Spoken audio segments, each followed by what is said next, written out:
Oh, yeah. Good morning. Coldplay, God Put a Smile Upon Your Face. Me and Travis were looking at that song right before the show, and it's 13 years old for real, Travis? Yeah, 2003. Oh, my God. Where's the time going? Oh, it just flies by. It's just flying by. That's when I liked Coldplay. 12, 13 That's years when a lot of ago, people right? liked Coldplay, yeah. I used to love Coldplay, and then somewhere along the way I just tapped out, even though they're a bigger band now than they were 12, 13 years ago. But good old Oedipus, our old friend, he put me in the front row for a Coldplay show that the radio station was doing in Boston. It was awesome. He was a nice guy. I forgot the name of the what's the name of the place up there? The Orpheum, right? Well, no, the Orpheum is the smaller one. That's like 3,000 seats. 2,300 seats, maybe. What were some of the venues back then? Orpheum? Was it Boston Garden? No, it wasn't that. That's for sure. I think it was the Orpheum Theater. But that's how we start this morning. Good morning, Jim Norton. Hello. Good morning, Doug Benson. Hey. Did you watch the primaries last night? Super Tuesday? I didn't see any of it. Tell me all about it. Well, what's there to say? Trump swept all Trump five. went crazy? Yeah, he won all 5 states. He's going to be the nominee. It's pretty obvious at this point. I'm so happy. I don't think they're going to be able to take it away from him at a convention, at a brokered convention. I just don't think it's possible anymore. Right? And then you had Chris Christie just smiling his ass off behind Trump. I forgot about how stupid he looks on stage behind him. Last night during the press conference, once again, he looks really stupid. He looks like a little kid. He looks like Giuliani's kid from back in the day. Remember when Giuliani's kid did it? He's all smiley and weird. He's not the same Governor Christie when he's behind Trump. Andrew, his kid Andrew, right. Back and forth. Where Chris Farley did that classic bit on SNL. So, you want to go right to Stunt Brain, get some of this politics out of the way? Well, no one will ever say yes to that question, but I suppose it's the move to make. Good morning, Stunt Brain. Good morning, gentlemen. I really don't know what you could add to this morning. It's pretty obvious that Trump's going to be the nominee. I think that brokered convention thing, and I think that Stop Trump movement is just not going to work. Well, it points to the old adage that you can't really be against something. You have to be for something in order to get people to support you. So just saying stop Trump doesn't entice people. You need something that people are going to latch onto, and his message has caught fire. So he's looking solid. There's still a window. It depends on what happens in Indiana next week. There are 57 delegates up in Indiana, but Trump needs fewer than 300 now. Yeah. And, California is the big prize at 172, but that's first week of June. Is that the last primary, California? No, South Dakota. Yeah, South Dakota, California, New Jersey, and New Mexico, all on the 7th of June. Right. Okay. So if something happens in let's say Cruz's big expenditure in Indiana bears fruit because that's winner take all, and then Nebraska and West Virginia go his way, then it could come down to Trump in California, which would be wild because we haven't gone this far in the process in so long. But as much as I'd like to see a brokered convention, it looks like it's probably not going to happen. And how do you feel about that? Because I think you're a Cruz guy, even though you're officially not. That's right. Not in behavior as well as his politics. Well, personally, I'd like to see the fireworks of a brokered convention, just because we haven't really witnessed one. I would love to see that. Yeah, how crazy it could get at a convention. Now I know what that means, but a lot of our listeners are confused. What's a brokered convention? That means that nobody's got the 1,237 delegates needed, so they have to go to the floor and take a second, third, fourth, fifth vote, and when that happens, then it becomes a lot of horse trading and people going in and trying to influence delegates. Come vote for me. Most of these delegates are bound to vote for the candidate that they're nailed to right now on the first ballot. So basically, it could come down to just getting a guy a good steak dinner. Yeah, and that's what our system comes down to in the end. Well, and the weird thing is, or a hooker or two, maybe some marijuana, maybe a steak dinner, right? Maybe a sneaky trip to Disney. You could fly them all to Mar-a-Lago for a weekend. Yeah. And you're allowed to do that. The only thing, it happens in Ohio, and it's against the law to bribe a delegate in Ohio. So that they put that law in back in 1876, which is weird that it's still on the books. But, yeah, you can't bribe a delegate. So how is that not illegal everywhere? Mm-hmm. Well, it's because they like influencing those delegates, and delegates apparently like those perks. But you could give everybody a car. You could do the Oprah thing and give all delegates a car, and it's legal if it doesn't happen in a state where it's not illegal. But I just happen to know Ohio. So literally, Ohio is the only one that has the integrity to say don't bribe delegates? Well, I have to check. It's not illegal nationally, Jimmy. It's not a federal law. It could be in other states, so I'll check it out. But, yeah, because the convention's in Ohio, I looked. And that happens to be an actual law that's been on the books for over 100 years. Huh. And why didn't Trump get all the delegates in Pennsylvania? He won every county. Well, it's technically a proportional distribution, and every state has a different breakdown on how they distribute. Like in New York, if you get over 50% in every county or congressional district, you get all those delegates. So if you don't get a certain threshold, and Kasich had some support there, and so he'll get a couple. But it just comes down to each state's rules. Well, I know Trump's bitching about that. I don't know if I like the winner-take-all philosophy. I don't mind that if you do okay in some of these counties, you get some action. If you get 30%. It balances out a little bit. I mean, because obviously Trump won the majority of the delegates in Pennsylvania. Yeah. Do you like it that way, or the winner takes all? I'd like to see the Electoral College go proportional, because I think that would make the national election even more interesting. And Nebraska is the only state that does that. So if you have proportional electoral distribution, you wouldn't have either party having a lock on one state's delegates. Like California, New York, and Illinois will pretty much automatically go to a Democrat. So why don't they do that? Yeah. It's up to the states. And how do you keep track of what each state does? So confusing. It takes a lot of spare time and geeky. You got to be a nerd. Yes, you do. You got to be kind of a nerd-like. Hey, what's up with this Bernie Sanders? I was listening on the way in, and he's like, "Hey, man, I'm not leaving until every vote is casted." Well, he's got the money, so it's not going to cost him. But what is it? What is his end game here? His end game is getting his ideas on her platform and into her campaign, and that seems to be the big deal. And he wants, his income inequality, his reduction of control of wealth at the top 1%, and some of the other, his national health plan. He wants a bigger. It's national Medicare, basically. Yeah. But he wants his programs that these people liked in it.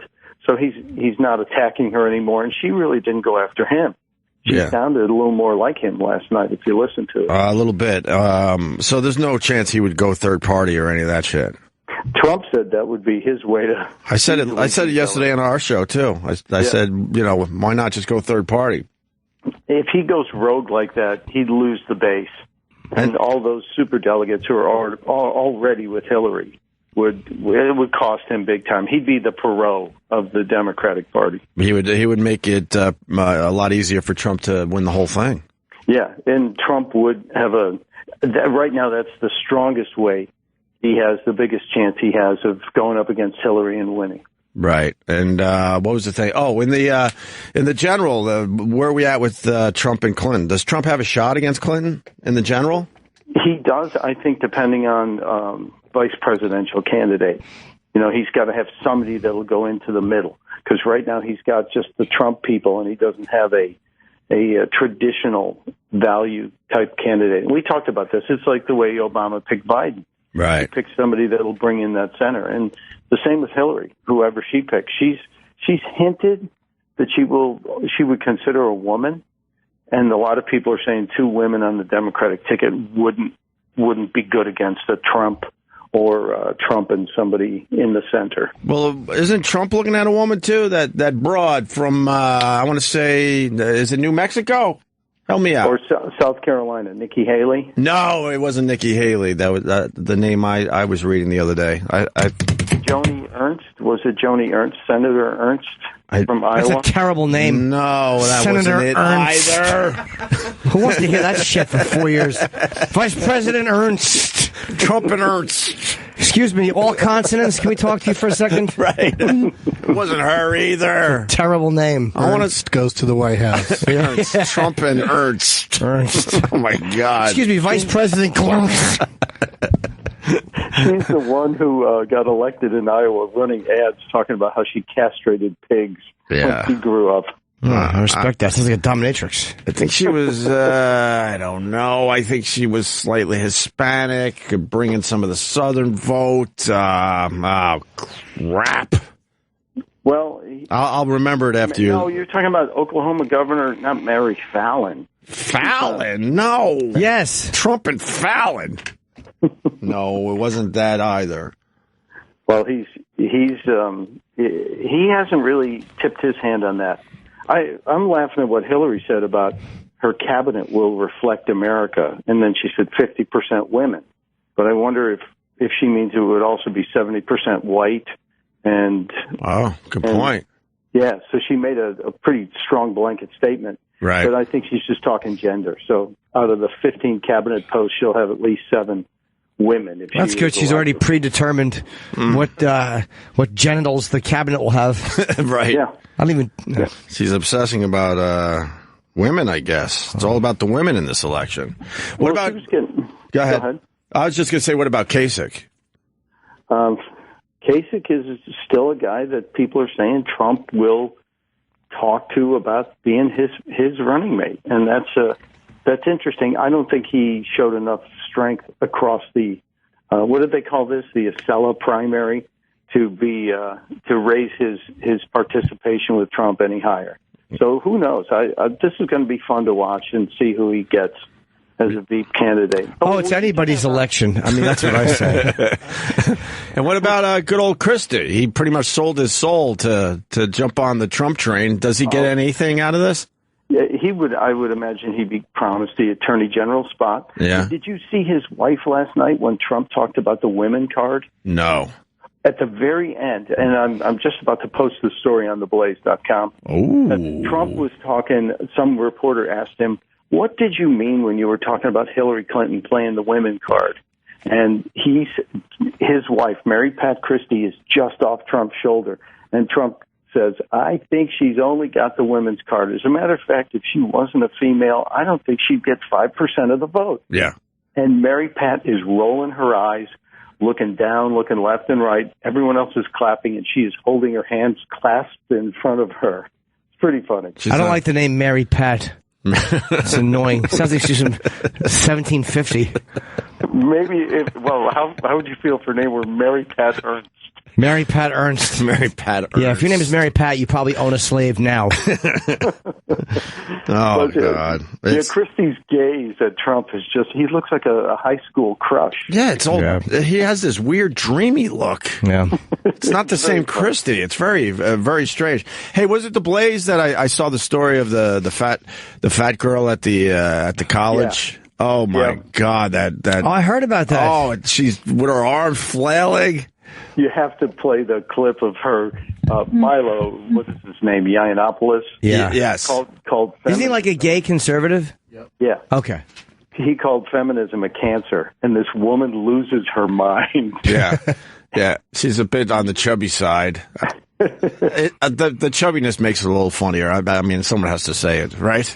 Yeah, the screen grab is one of the classic screen grabs of all time. She's just flipping out. Her arms are over her head. She's screaming at him, and it just is gold. So she interrupted, of course. Yeah, so isn't he known to be kind of like he says things that are going to bother people? So why would she go see him?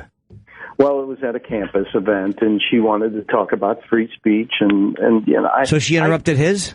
Yes. Oh, of course. What a delightful. But then they were trying to shut. Then they were trying to shut her down, and she was screaming that this is free speech. So it's amazing. She's interrupting him, saying something she doesn't like, and can then complain that her free speech is being stifled because she doesn't have the right to interrupt someone else's free speech. Oh, it's just so circular. I don't even know what the clip was about because she was just so much fun to watch. Yeah.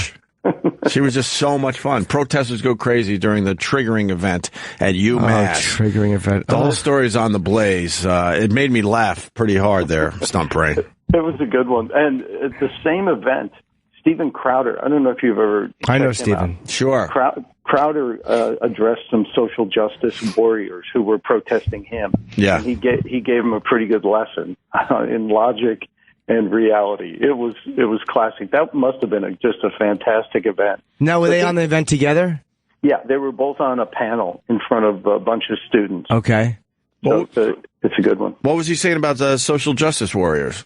Well, he gave a 5-minute reality check to social justice warriors on, hey, well, you really need to understand the whole story. And I'm not going to try and do Crowder's bit, but he just teed off on the guy. It's almost 5 minutes long of him just going. It might be worth playing. We might have to listen to that. Play later. It's pretty good. We can play later. It's pretty okay. Good. I want to hear the fat girl interrupting. Oh, you want to hear some of that? Yes, I do. The visuals. Fatty interrupted. The visuals way better than her interrupting. She's pretty though. I saw her little face. She's pretty. Yeah, she looks like the end of Ghostbusters. All right, play a little of this. All right, I am here to provide some adult supervision. Apologize. Calm down, young lady.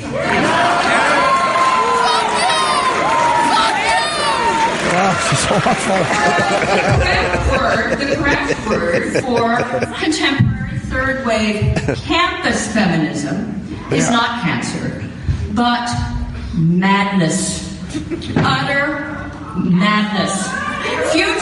No, listen, this is very important. Future historians are going to look back at what... excluding true women of color!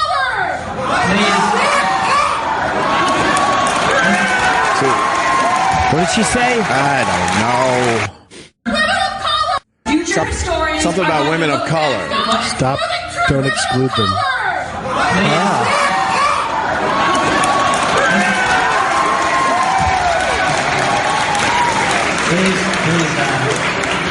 Future generations will look back.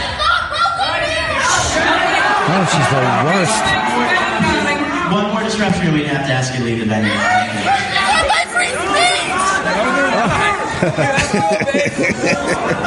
But this is free speech if you're so concerned. Just shouting and interrupting, bullying her way to the front of the buffet line as usual. All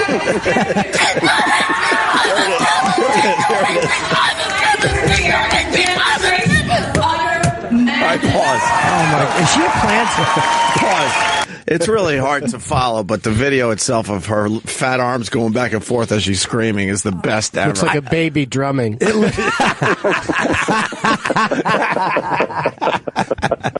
I hope this follows her for the rest of her life. Where are we at? Where are we at with chubbiness? Are we still allowed to kind of laugh at that a little bit? I don't know. I hope Fat so. shaming. Are we allowed Fat to? shaming. Yeah. You get in trouble for fat shaming. I don't know. Oh, come on, but funny's funny, man. When her little fat arms are going back and forth like that. Yeah. And what was she screaming? I don't know. She's at a point where you're like, she's so big you can't even tell what gender she is. Cabbage Patch Kid. Yeah, she looks like a Cabbage Patch Kid. Yeah, like when something attacks, she should be in a video. It's driving me nuts. She looks like somebody. It's her entitled, I should be able to yell and interrupt. She looks like Chris Farley. Chris Farley a little bit? Yeah, she looks like a sketch. All right. Yeah, some kind of sketch. Yes, when monsters heckle. Mm-hmm. When I first saw it, I thought it was a bit. I thought it was a setup because it was too perfect. And the outfit and the look, the whole thing. And you're right, you can't really understand her. On Crowdish, you can understand him because he's got the mic. Yeah. He's just taking this social justice warrior to town, saying, oh, do you wake up and think, oh, how can I be a victim today? He really lets Can we see her yell one more time, please? There's just that little moment of her big dumb arms going back and Literally, forth. This is the most physical exercise she's done in 5 years. Yeah, that part of the clip has gone everywhere in the last 24 hours. She probably thinks she had a really powerful moment. Yeah, well, push play. She broke the seat. Your comments, please keep your comments to the Q&A section. Keep your hate speech out of this campus!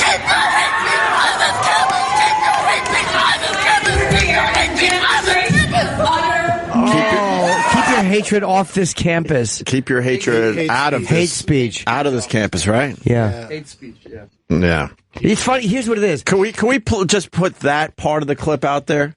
Because that's the big get. Yeah. Let's make a meme. Because they're babies, they're little babies. I forget what I was going to say. Shit. Oh, Keep your hate no. speech off this campus. I don't remember. This follows up on the Emory University where the students freaked out over the chalk that just said Trump 2016. Yeah. And they demanded golf carts to go rush to any future chalkings. Yeah, they're and $20 an hour. That is the strangest thing out of all of them that I've heard. That just seeing Trump on a sidewalk is freaking out college kids. That is so weird. Well, it's her safe space. She wants the hate speech off the campus. I don't blame her. Yeah. Poor dear. Because we have safe spaces when we're in the real world, right? Absolutely. She doesn't want to have to attend an event that she knows conservatives are speaking at and be victimized, even though she stood in line and showed up. How about you might learn something from the other side? No, that's silly. That advice is for both sides. I don't think so. Listen to the other side a little bit. Might learn a thing or two. Keep your hate speech off this campus. I echo her sentiments.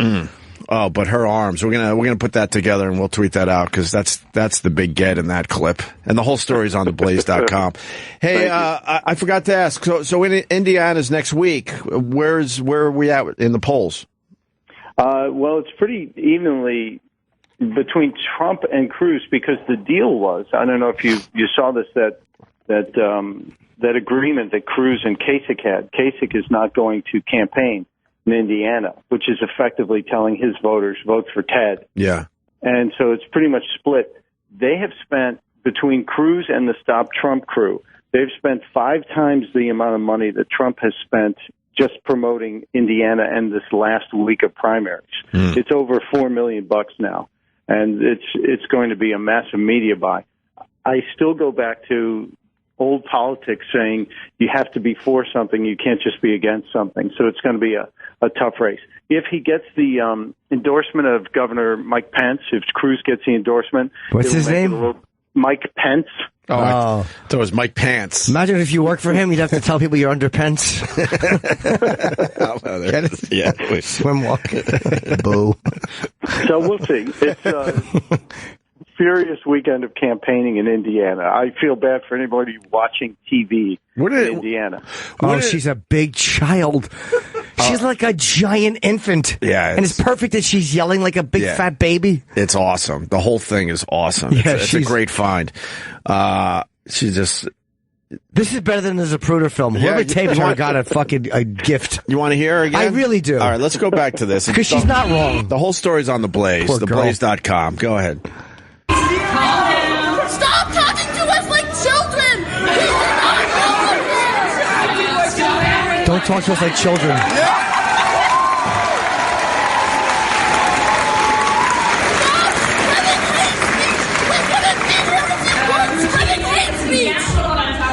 Speakers are not only disinvited, but when they're invited, We wouldn't be here if you weren't spreading your hate speech. She's like, stop treating us like children. And then I love that. You should put that together. Stop treating us like children.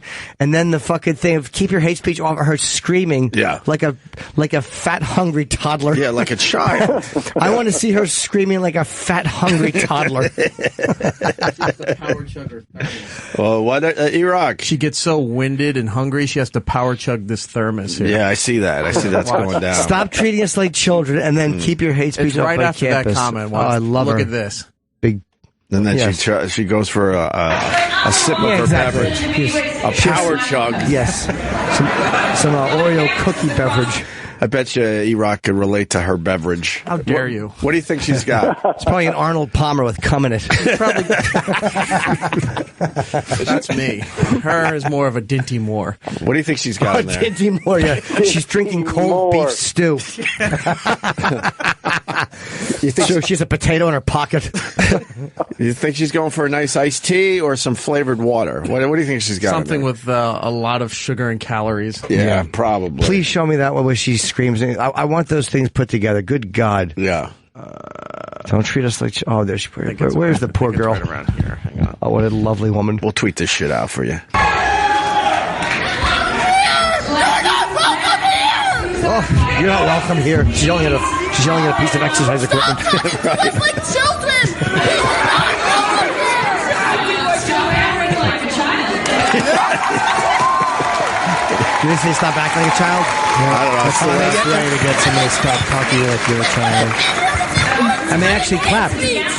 I'm still laughing at the exercise equipment line. Yeah. I didn't hear anything else after that. Booing a treadmill. Right. Yeah.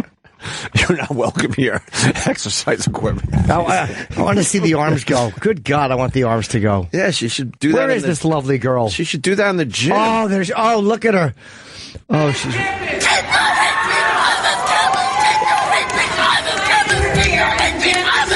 She looks like fucking Chubsy Ubsy from the Little Rascals. Is that what it is? Yes.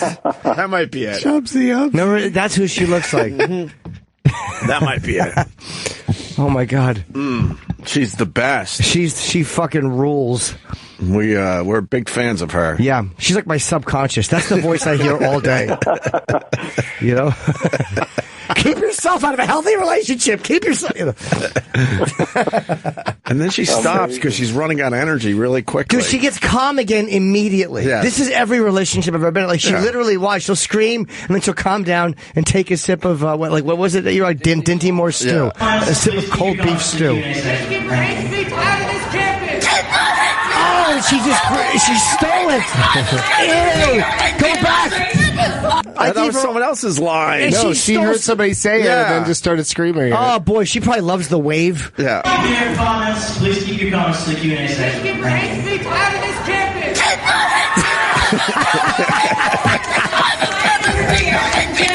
Calm down. Okay. And then she calms down. Then she's calm again. It's like she thought everyone would join in, like she was going to be the rallying cry, and it's like, oh, just me. Yeah, she realizes no one is rallying around her. Oh, wow. Because they can't. They'll get sucked into her orbit. Oh, wow. How many fat jokes am I going to do? Well, it's right there, though. She's probably got a baby like electrolytes in that service. Little baby electrolytes. Oh, I bet she's wearing Keep little her energy feety up. pajamas. Ah, Christ. The little footsies. That's great. All right, I guess we're done with your stump brain. That was a good way to start my morning. Thank you. Thank you. Oh, that girl rules. I think John Kasich's got to back out of the damn race if they want to try to win Indiana for real, though. Well, he basically has. The deal that he made with Cruz is I'm not going to campaign, and that sent the message out to supporters. Yeah, but you know there'll still be supporters voting for him. Some of them will. Yeah. The momentum that Trump has generated in the last 2 weeks is hard to deny, and it might overwhelm Indiana. We'll see. Out of all of them, the only guy I don't want to be president is your man Cruz. He's the only one. Yeah.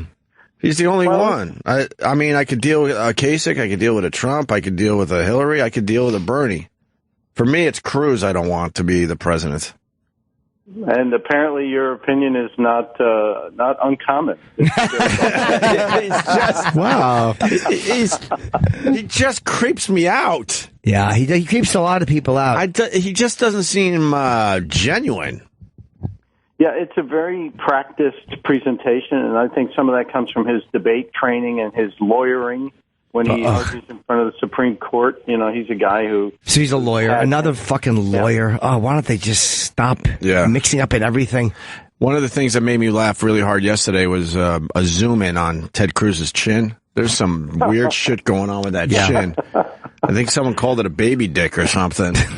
It's a bizarre look. He's growing like a scrotum/penis on his chin.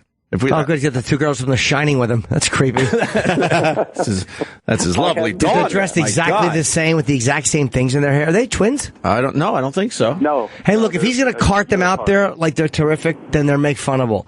All these guys' families, by the way, are make funnable. I'm tired of the families being off limits. If you're going to bring them out there to show how great you are, well, then we should be able to hold them up for ridicule. Yeah. All of them. Well, they make fun of Trump's sons. Yeah, exactly. They make fun of Eric and Donald Jr. And Melania, who's just a lovely delight. Which one's Melania? The wife. Oh, Melania. Okay. Which one's the other daughter? Ivanka. No, the other one. Tiffany. Thank you. The one with the duck lips. Yeah, Marla's child. Yeah, she was duck lipping behind Trump. What was that? Last week after one of the primaries. Is she taking? Oh, it was after New York. Yeah, she was duck lipping, and she had very glossy, good girl lipstick on. I like that. And she knew she was on camera. And man, was she working it, right, Stump Brain? She was making her presence felt. You would like those lips on your dick. Whoa. Oh, sorry. Sorry, Stump Brain. Yeah, that's all right. Yeah. Okay. It's not true. He wouldn't. Sorry, that was a little too far. All right, we're gonna say thank you to Stunt Brain. Thank you, guys. And thank you, man. Yeah. Keep your hate speech off our campus. Yeah, I was just going to end by saying thank you to the place for bringing us Chubsy Wubsy. You're welcome. There's a palpable spike on our website on that story, so thank you. Yeah, I appreciate it. Yeah, our fans love that shit. Yeah. They love that more than fucking breathing. But our message does hold true. Yeah? Yeah. About the hate speech. Keep your hate speech off our campus. All right. She's not wrong. All right. And remember, all the conservative is hate speech. All of it's hate speech. No matter what you're talking about. It's all hate speech, and keep it off our campus. Thank you, guys. She has the right to a safe pen. Sorry, safe space. Safe space. All right. Our pal Stunt Brain. Thank you, buddy. Take care. All right, there he goes. All right. What's up, Doug Benson? How are you? I'm good. Do you follow this politics? Yeah, more closely than I'd like. Well, this election, certainly more people are focused on than in recent years. Yeah, I think you said it yesterday. It's just going on and on for way too long, and the process needs to be shortened, and money needs to be taken out of it. You know, hopefully that's the message Bernie's getting through to everybody, is that there should be less money. And Trump isn't in his own way giving the same message because he spends his own money. Yeah. He's not raising money. Maybe he's raising money, but he's mostly spending his own. And it's odd because if they take all the money out of it, because I agree with you, then all of a sudden only rich guys can run because they're the only ones who can afford to run. Sure. But it's the way it is now anyway. It's mostly just rich guys anyway. Even though you're allowed to get you don't have average people who can do this. No. Well, I mean, Bernie's a pretty good example, though, of someone being able to raise money privately, not through, big donors. Yeah, he did and get a lot of money. Yeah. Yeah. He started grassroots, and man, wow. I wish he was younger. If he was younger, I'd be very tempted to vote for him. If he was like in his 74s, just a little old to me for a socialist. That's a little scary. But I wish he was a little younger. I usually don't deal with this crap, but there's a guy out there that's convinced that SiriusXM is making sure we don't support Bernie Sanders. They are. I've got Scott sent me a memo, and it was don't support Bernie. Because he's a big corporation, and we're shills of the big corporation. Yeah. This guy wants us to keep our hate speech off his radio. They've got a whole channel devoted to him. It's called the 70s channel. Right here on SiriusXM. Some hippie music? Yeah, it's weird. If anyone thinks that, they're probably just trolling. Like, you couldn't really this guy, you know the difference. At this point, I hope you know the difference between someone that is really believes that and someone that's just fucking with you and trolling. Is he just mentally ill? I don't know what it is, but I mean, I kind of like Bernie Sanders, I guess, but I don't know. SiriusXM doesn't give a fuck who we vote for or talk about. Right. Literally, I've never, ever heard any boss here mention a politician to me. They don't give a fuck. Yeah. I mean, I like that he's genuine. He seems to be. I remember with the memo. He seems to be. He seems to be speaking, his mind and the truth. Hillary, you never know. You never know when she talks if she's pandering, who she's pandering to that day. Are you a big Hillary supporter? No. I'm right with you what you said earlier about, if it's Hillary, I'm going to be okay with it, and if it's Bernie, I'll be okay with it. Like, it's just, I just want to see somebody arguing with Trump that's not Ted Cruz or Kasich. Right. You know what I mean? Once they really start talking to each other from both sides, instead of being all sort of on the same side. Yeah. Like, it's just so weird. Like, also, if Kasich ends up being his running mate, like, the political ads would just be him just talking about what a horrible eater he is. I mean, Right. Trump has been so insulting to the guy. And we said yesterday, I don't give a fuck how Kasich eats. If he's going to lower our taxes, you shove whatever the fuck you want in your face. I could care less. Yeah, so it's. I mean, it's just entertaining when it's Trump weird. says that stuff, but I don't care how my president eats. I don't care if he eats strawberries off a nude child if he lowers my taxes. Oh no, the arms are going crazy now on your.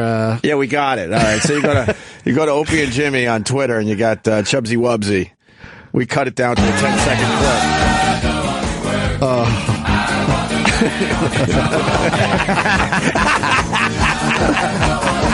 Sorry, it's just a great visual. Yeah, they show her. Oh God! But you got to cut that different because she looks like just a slob in that one. Yeah. Give me that. I want to throw that on my Instagram. Please fucking Dropbox that shit. Yeah. Play it again just for us. Fuck them. No? The arms are going. Sip. It should have went back after that, not to criticize your editing work. Which I think Go is very back to good. the It should go back pounding after again, the right? Sip. Take this shit down. Yeah. After the sip, it should go right back to the arms again. I agree with Jimmy on that. Yeah, Yes. and the sip should cut a second, so you don't have to show her put the lid. No, I like. Very good. I like putting the lid. Oh, you back like on. you like her closing out the sip of 'Cause she Dinky wants more. she wants to take care of her sugary drink. That is true. She wants no spillage. She wants to make sure it's safe. Because she needs to, She needs the energy. She needs to yell and scream again. I like that she's my subconscious. That did feel natural. I like that. Yeah. But I would like to see. Go back to the arms flailing again. Yeah. But I do like that she's protecting her sugary drink. That is true, yeah. She knows those big arms are about to get back.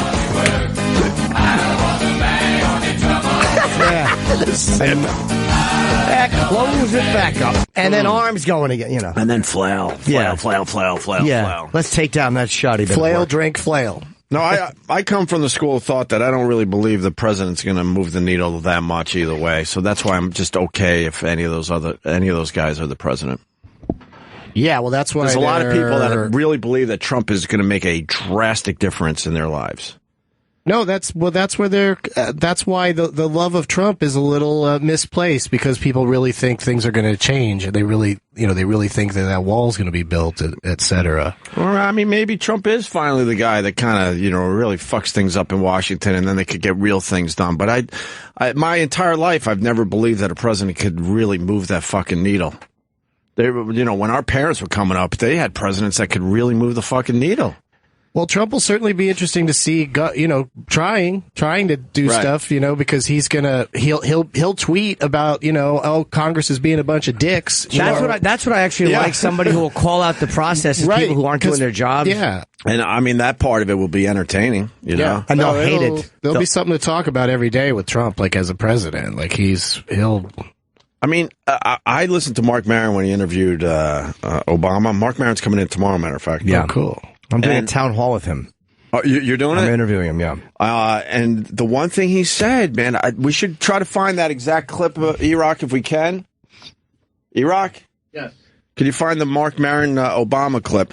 Obama admitted, he goes, when you become the president, you just know that you just hope to move that needle just a little bit. Mm-hmm. Like going into the job, they now know that they're not going to drastically move that needle, and they're just hoping to just move it a little bit. Incremental change, he said. It was Right. a very smart quote. It was Right. like, I hadn't thought of it quite like that. Like, you think like you got to change everything, but it's like, no, you just got to move it a little bit, and then you've done your job. And then All you're right, in a then you're democracy. happy that you were successful as the president of the United States. And they make campaign promises that the promises are, this is what I'm going to try to do, but they say they're going to do it, because you can't say, I'm just going to try. Yeah. So they get in there, and then, Guantanamo still exists, even though Right. that was a big thing he said he was going to get rid of. And people blame Obama for it still being there. And it's like, well, what's he going to do if people are going to oppose him? A lot of people were disappointed. The Obama supporters were a lot of them were disappointed by Obama because they thought he was going to be the guy that made their lives drastically different. It did not happen.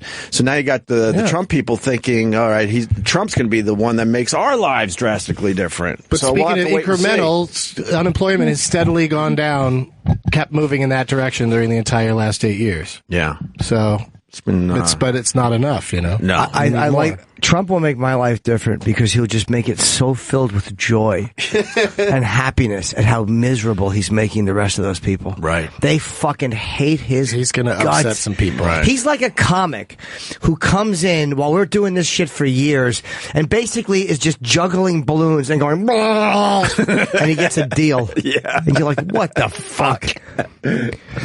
That's how they feel about him. That's a good way to look at it. Yeah, he's every fucking open micer who got a deal in Montreal over the last 20 years to comedians. That's how politicians feel about Trump. So maybe Trump is the guy. Maybe he's the one that really fucks things up and changes things down there in Washington, because the system is just set up in a way that you can't really make drastic sweeping changes. Yeah, it's kind of awful. But maybe that's good too. Like maybe because you can't just change things and make them horrible either. Right. Like you can't go back 50 years, no matter how conservative. Like Bush, he hated abortion, but he couldn't get it taken away either. And no one wanted to get rid of abortion probably more than Bush, and he couldn't do it. So they can only get so much done. That's why Trump's not going to ruin the country. People going to ruin the country. No, he's not, because the conservatives don't like him, the liberals don't like him. Right. He'll just kind of bug everyone. And I mean, for the other side, Makes me happy. For the other side, to be fair, Hillary's not going to ruin the country either. No, of course not. Not at all. But whether more Republicans or Democrats vote in the fall is going to determine who our next Supreme Court justice is. That's true. And that's way more important than the president. It is. Because they make decisions and just hand it down. E-Rock, you had to buy the episode? Eric. Is it behind the wall? No, it's actually it's on his webpage. It's still free. Yeah. It's just a lot to go through. So I'm trying to find it. All right, yeah, try to find it for after the break, because it was a very good moment in that exchange between Mark Maron and President Obama. Why don't you got food in front of you yet, Jimmy? No food, no food. I was ready to take a break and start eating, but fuck. I specifically told Kenny to bring me a fresh, ripe tomato. That's what you want today? A fresh, ripe tomato. Is it an heirloom? Oh, I think it's... Is it an heirloom? I think it's really coming in right now. A healthy, fresh, ripe tomato. Have you ever had a good heirloom tomato, Certainly Doug Benson? Nuh-uh. Where are my fresh, ripe tomatoes? With a little balsamic vinegar? Thank you. Oh, my God. It's the best thing. Just cut off pieces of it, and it's a nice snack. Kenny woke me up this morning. I very rarely oversleep to the point where I'm going to be late. Yeah. I just don't do it. And thank God Kenny called me, 6:30. Are you up? Oh, wow. I had gotten up and turned all my alarms off. You got a very busy week, don't you? Yes, I do. Isn't it moving time? Soon, yeah. For little Jimmy Norton? They say that. When you walk through the apartment, it doesn't look like I'm close to moving. Oh, really? No. No, why would it? Looks like Libya right after Gaddafi left. They cleaned that shit up nice. They say they clean it up They fast. clean it up nice and fast. You'd be surprised. I don't know, but they're telling me a few days, and I'm like, I just don't see how that's humanly possible. Yeah. What was that? What the fuck was that noise? Were you holding it a sneeze? Yeah. Oh. Sounds like I'm watching an underwater deep ocean documentary. What was that? There's a critter in the corner. Dude, just sneeze. Who gives a fuck? You have to. It's really bad for you. Yeah, we're not professional broadcasters. Why are we going to start now? Yeah, why don't you yell at us to keep our hate speech off your campus? What are you doing over there? So, all right, we got Doug Benson here.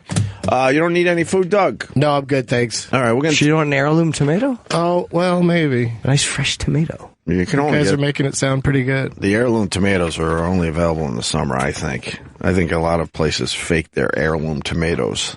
Oh, I don't know the difference. Oh, you would know the difference if you had an actual heirloom tomato. You never think about tomatoes until you eat a wedge of one, and you're like, oh, this is delicious. Yeah, tomatoes are all right. I love a good piece of tomato. They're a fruit, right? Tomatoes are a fruit? I don't know what they are. And believe me, I'm saying that in the mirror.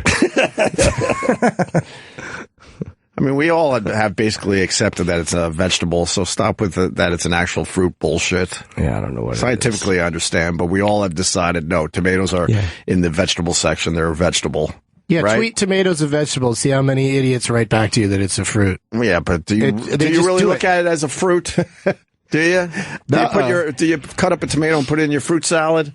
With the strawberries and blueberries and blackberries? It's not sweet like fruit. No, so shut up. We understand it, but it's a vegetable. Society has decided that a long time ago. All right, we got Doug Benson here today for the whole show. We're going to take a break. A little later on, we got Garry Marshall coming in. Oh, boy. Our old pal Garry Marshall. He comes in a lot? He's been in a few times, sure. He won't remember us at all. Yeah. He'll just sit down and start plugging. Call me Garry. I'm going to complain about some of the plot holes in Laverne and Shirley. Perfect. Let's just let's break down Schlemiel Schlemazel. What the hell did that mean? Let's just obsess about Laverne and Shirley the whole time. Let's just keep bringing it back to Laverne and Shirley. That'd be fun. How many Laverne and Shirley references or questions could we get? When he walks in, I'm going to say, hello. Yes. Did you know that would be iconic the first time? Hello, girls. All right, we'll be back. You stay there. This is Opie Radio. The show is back. Yes, we're back. With Doug Benson. Hey. It's really cool that the mic doesn't actually reach my mouth when I stand. Yeah, he's supposed to fix that. I know, for weeks. No, not weeks, but... It was a couple weeks ago I asked him, yeah. At least 2 weeks. You got the new stand. That's the highest it goes? It's only been there for a week. This has been longer than a week. No. I'm telling you, that's the new equipment. I'll bet a kiss anywhere on your body you want. Oh, then it's been there for a day. Maybe slightly over a week, tops. But I bet it's at least 2 weeks. He's supposed to fix that, and we're all supposed to get those things. How long has this been here, E-Rock? I think about a week. Okay. Yeah, it's about a week. Well, they expect Maybe E-Rock to say, company man, two directives, don't bad the mics and don't support Bernie. It comes straight up from Jim Meyer. Good old Jim Meyer. Yeah. Doug, I got to say, this Doug Loves Movies thing, holy fuck, you got quite the fan base for that thing. Yeah, it's a lot of nice people seem to enjoy it. Yeah. Come out, they make their name tags, and they participate. They know all the inside jokes. A lot of inside jokes. A lot of times my guests are sitting there going, what is even funny about what's happening right now? Well, you would say something, and they would just be cracking up, and we're sitting on that stage like, oh, boy, maybe I should have listened to the podcast before I got here. It's the number one thing that people that come on the podcast do is not listen to it first. So I think it turned me on to it, though, because I'm not a big movie guy, which I kind of tried to tell you going into this thing. But I certainly had a good time, and the experience was wonderful. It was almost cult-like. You walk out on that stage at the Gramercy Theater. You had one. You have one tonight.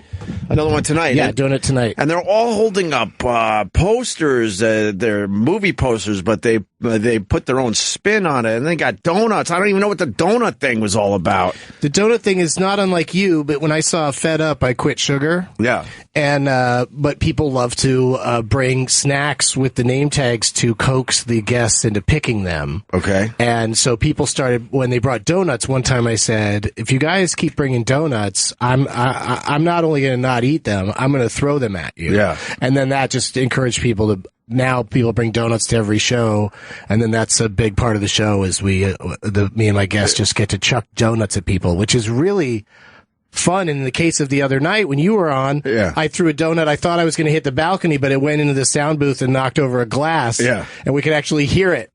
It was like a comical moment in a movie where something flies off screen and then you hear a window crash and a cat scream. But this was just, it really happened. We all heard the glass shatter, I guess. It must be so hard to throw a donut. It was kind of hard. Mine, I threw. I know. That's why I just get rid of them. That's why you can't eat them if you throw them out immediately, throw them away. But I want to give them to somebody. But being a broadcaster, I'm sitting there. You obviously do a very good job, so hear me closely. Okay. But then all of a sudden the podcast sort of has what we like to call in the business dead air, because we're all now having fun just throwing donuts at the audience for a little while. And I'm like... No, but there's something about it. People, they if they've ever been to a show, they have a sense of what's going on. They understand. And then also it makes them want to go to a show, and it makes them bring donuts. It just keeps, Are they ever Dunkin' Donuts? Yeah. Oh, I love them. Oh, yeah, they're often from Dunkin'. God damn it, I love those. Yeah, big old box of Dunkin' Donuts. I want to shove 6 of those in my face right now. Let's go. I can't do it, but I'm hungry. I'll have an occasional, Gaffigan on the show who'll just sit there and eat the donuts. Really? Does he eat the donuts? Yeah, it's funny. Of course he does. Of course it does. But the venue must hate you, though, that now there's donuts all over the place. Oh, no, they're grateful because, it's normally rock shows in there. So, like, you should see the floor after a show. No one's vomiting. It's a bunch of, and it's a little sugar to sweep up. Mm-hmm. Yeah, but your fan base is extremely nice. That's why nobody at the Gramercy got mad at me for breaking that glass, because they're just like, or mad at Judy Gold for just ripping a lamp out of the wall and bringing it out on stage. Right. Like, they are used to rock and roll people, so we can't even touch that. First time I've done an actual gig with Judy Gold. Wow, she takes over, huh? Yeah, she takes over a little bit. It was the Mark and Judy show. She was all over Mark Norman because he was stuck sitting next to her. He was in here yesterday. Yeah. He was talking about how, he won one of the contests, and he thought his prize could be him moving his seat away from Judy Gold. And it got a huge laugh, but then I learned later on that he was kind of serious. He was serious, and none of you guys offered to switch. You were all happy where you were. You were as far away from her as you could get. I was right next to you. I was in a nice, safe space. And then the other thing I just want to talk to you about really fast is the pot smoking. How do I do it? No, I mean, I've heard the stories over the years, but it was the first time I actually watched you smoke pot. And it was pretty damn impressive. When I went to the Gramercy, I could smell the smoke at the top of the stairs. And you were downstairs around the corner in this green room. It was unbelievable how you could pretty much smell the marijuana on the sidewalk. And it was safe to say it was coming from you. Yeah. Everybody still has a nice night. Like, everybody gets through it. Well, I never understand anybody that complains about marijuana smoke. It smells like marijuana. No, I've always loved the smell of marijuana. Yeah, it's not bad. And you were so high. I'm looking at you, going, "How is he going to perform?" These are my thoughts, okay? And you more than performed. You were right on. I mean, you were very funny, and you kept you kept everything going. Because there's a lot of comics talk about how they don't understand people that could, perform high or drunk. But I think you're one of those exceptions. When I walked just in do there it all the time. I smelled it. I remember I used the lingo. I was like, somebody's cheebing up in here. Yeah, he really impressed the room with that. Won everybody over. We had a nice time.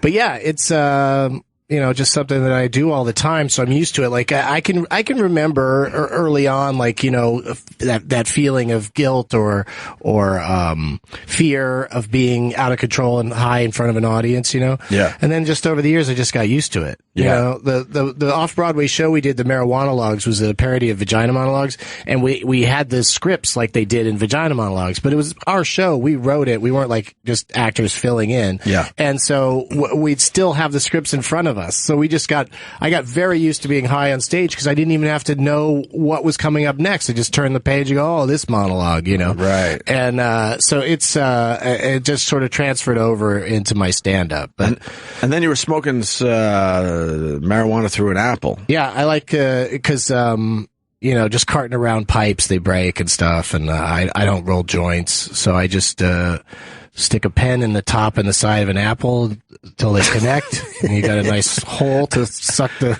That was more of a college thing. Weed through. No, we used to do that in college. It's a convenience thing. Every hotel has apples sitting around. And so when I travel, I just show up and go, where are the apples? And you make your homemade bomb. Everyone's like, we know what that guy's up to. Yeah, he's making a bomb. And with all that smoke in the green room, I need to know, do you get a contact high or not? I've heard, some of my friends that don't smoke weed and come on my shows, they've, claimed to have gotten one from being back there. I was telling my wife, I'm like, I wouldn't know if my wife. I was telling my wife after the show, I'm like, I would know if I was high.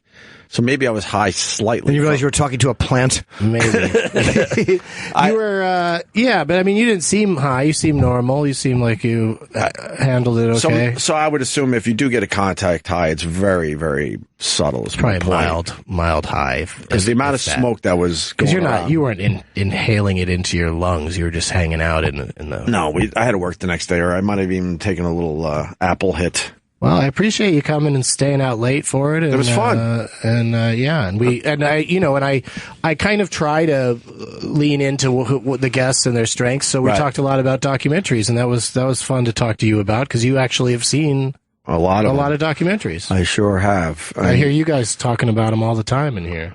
Yeah, I enjoy a good documentary. You still haven't seen Dear Zachary. It's like almost like a documentary almost can't exist if it didn't turn out well. You know what I mean? Like, it's not going to show up anywhere if they filmed a subject and nothing happened. Mm-hmm. You know? And I will never see Dear Zachary. No, I highly recommend you don't. Yeah. That's great, man. It's great. It's a great movie, but I kind of don't need to... that one I just didn't need to see. It was so downright depressing. I don't need to go that low with my shit. I love those because they make me feel something. You know, they make me feel human. Like when I watch something like that, I feel so miserable about it. Well, why does it take something like that for you to feel something? Because that is some. I mean, I don't know. As a human being, you could feel way before you get to that level. I think I do, but maybe it's that far to recognize it. Wow. I'm like, wow, that's an appropriately shitty feeling. Yeah. When you watch something like that. Yeah. And that's what's out there. That's what the world is. It's ugly and despicable most times. And it was put together very, very, really good, very well. But you ought to show Dear Zachary at one of your fucking movie things. interruption. Yes, and have people goof on it. That would be awesome. That could be funny. Yeah. That reminds me, though, we're gonna. There's a Alamo Draft House opening up in Brooklyn. And I'm going to be able to do those there from time to time. Oh, cool. So I'll hit you up for that. Cause the comedians that I have do these movie interruption shows that I do where we just sit in the front row with microphones and just say whatever we want during a movie. And it's not necessarily a shit movie. It could be a perfectly fine movie. Sure. There's still plenty of things to make fun of and joke around about. And so we're going to... You've kind of tapped into that whole cult following thing. Well, I like weed and movies, so I just these people they say talk about what you know, or what you like, and it's worked out for me. They ate it up, and then I left the Gramercy. There's all sorts of people waiting on the sidewalk and taking pictures, and then there's pot and edibles everywhere. Mm-hmm. I was on a subway. Were you listening yesterday? I was on a subway, and a whole bunch of your fans were on the subway, and I'm taking pictures on the actual subway. And then this girl's like, I was trying to give these edibles to Doug. He didn't want them. And then she goes, you want them? I'm like, hell yeah. So I don't know if she actually spoke to me. I think she just decided I didn't want them because I didn't come out of the theater fast enough or something. But I take stuff like that from people. But also with some of the edibles like candy.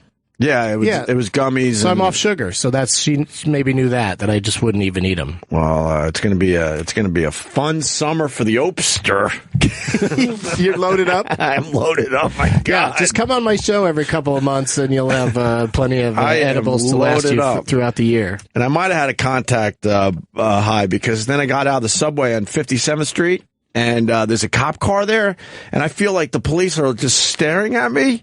And I have the edibles in my back pocket. I all of a sudden was instantly paranoid. No, being high on marijuana on a city street and seeing cops is like the closest us white guys can know what it feels like to be black. Right. Because you're doing something wrong and you're seeing the cops, and but what you're doing wrong shouldn't be wrong, And it's not a great feeling, but that would be a bad arrest, wouldn't it? To be arrested because you got gummy bears in your back pocket. Yeah, that'd be very silly. And where's everybody at with that stuff, the edibles in this city? What do you mean? Are they actually going to arrest you for that shit? How could they even know what it is? It just looks like have candy. to know by now. Well, but why? This packaging said medical marijuana, I forgot exactly. But it was pretty obvious that it wasn't regular, just gummy bears. Yeah, but why is he, Why are they into your bag, into your bears in the first place, I was so paranoid this was in my back pocket. I was convinced they were going to throw me up against a wall. No, they just don't. I was very happy to get in a cab. I'd be shocked if maybe if someone could call in if they've ever been busted for having edibles that look like cookie or candies or something. It just seems very like a real stretch. Like I go through airport security with that stuff all the time. They don't even blink. How about you don't say that?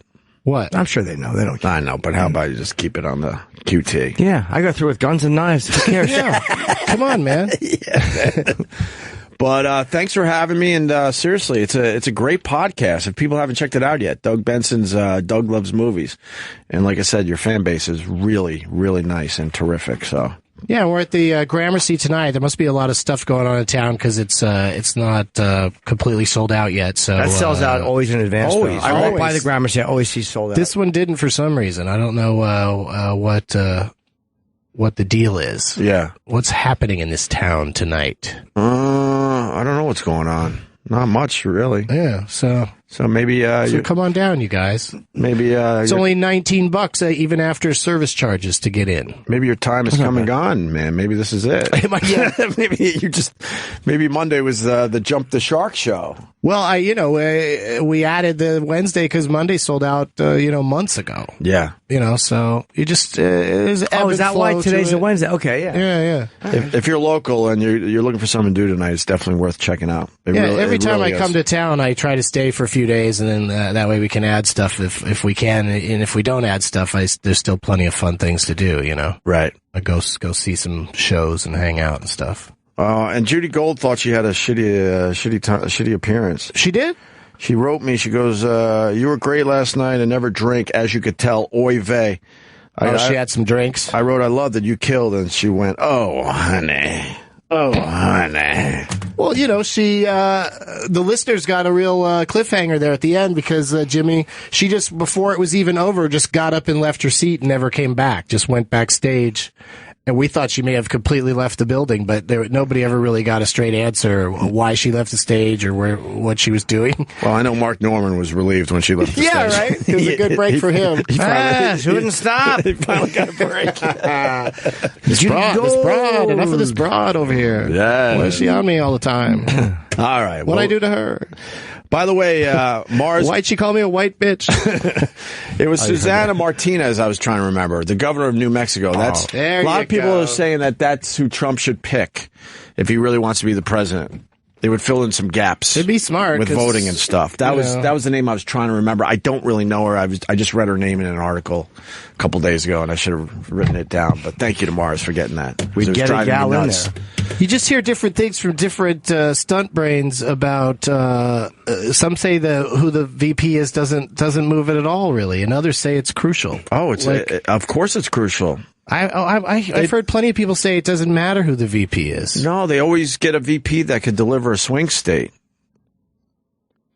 Yeah, but then it's got to, they got to deliver that one, they got to. But sometimes it comes down to that one state. Yeah, but it seems like don't make me get Stump Brain back on to explain this to you.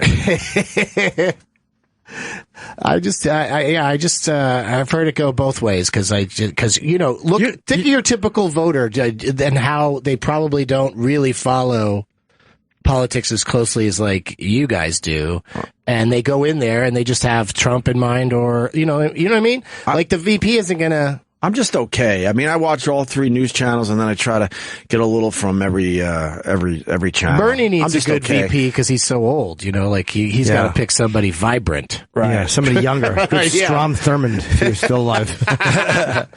Of course, E-Rock. And if the president dies, that's who will be in power. We all know that. What do you say? Yeah, the heartbeat away. Heartbeat away from the People presidency. People love to talk about that. Well, I mean, it goes back to JFK. JFK and LBJ did not get along. They hated each other. And JFK picked LBJ to deliver the South for him. Because he needed a little help in the South during that election. They didn't like that they were both known by their initials. I think that's what it is. Too many initials. LBJ, JFK. But everyone was surprised when JFK picked LBJ because, they just did not get along. That's what happened to JM because he took SP. JM because he... See, it doesn't work. Only JFK and LBJ. But when JM took SP, it didn't work. It helped BO and JB. See? Silly. I'm trying to... JB. What am I missing? JB.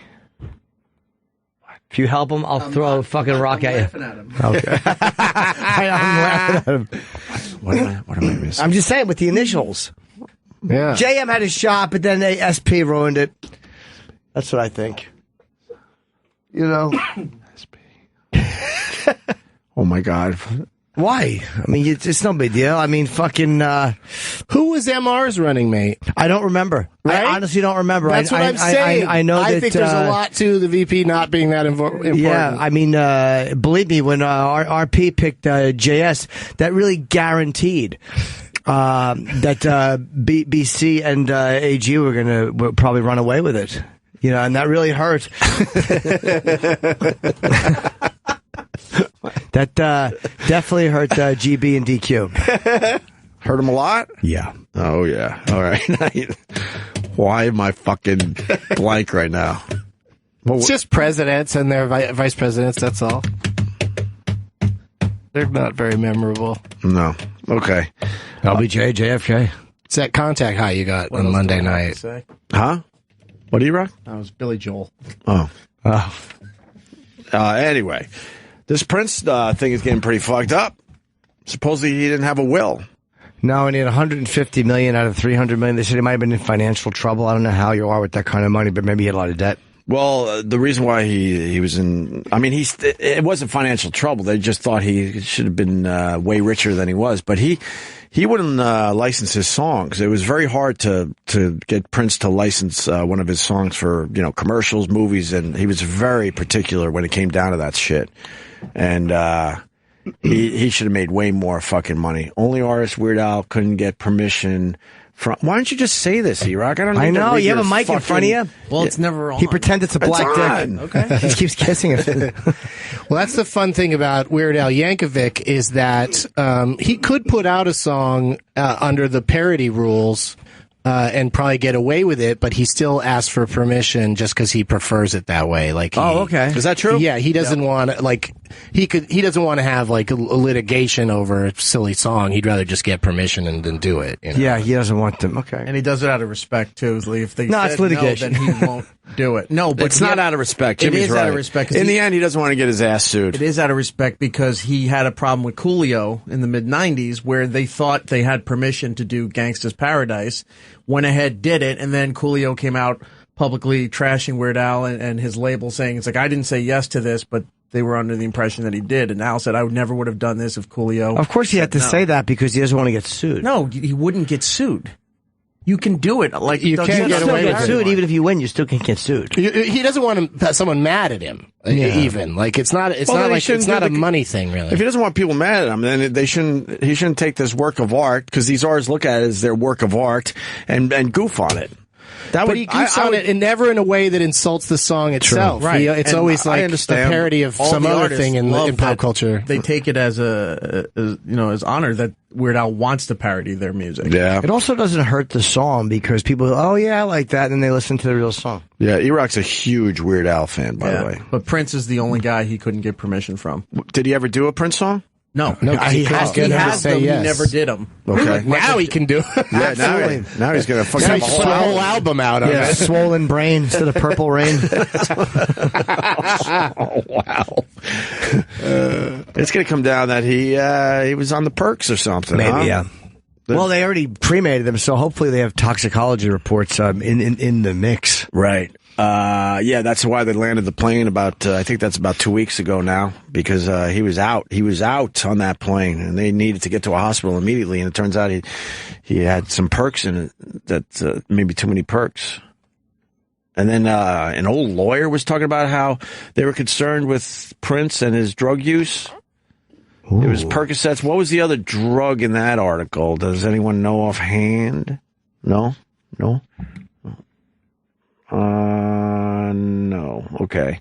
The 57-year-old legend was found unresponsive in an elevator at his Paisley Park studios. So we're waiting for the toxicology. In an elevator? report. Yeah, he was just in an elevator. Oh, wow. Pretty much dead in an elevator. Got its ups and downs. Yeah.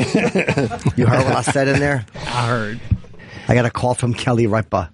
You did? Yep. No, I don't think it'd be the new co-host? Yep. Kelly and Chippa. Oh, that'd be great. your name would be second? Chipper and Ripa. Chippa and Rippa. Chippa's gonna rip her. Like every time I teased her. Like whenever she came out, I'd be like, hey, it looks like your fucking shoes got something on them. Chemistry's there. Chemistry's there. Can't fight it. Oh, boy. Chemistry's Yeah, I told you that he wasn't going to last 4 months. I said it yesterday on this show. You could just tell that thing was not fixable. I like the fact that she shows she was annoyed, though. People say, oh, she's being a brat.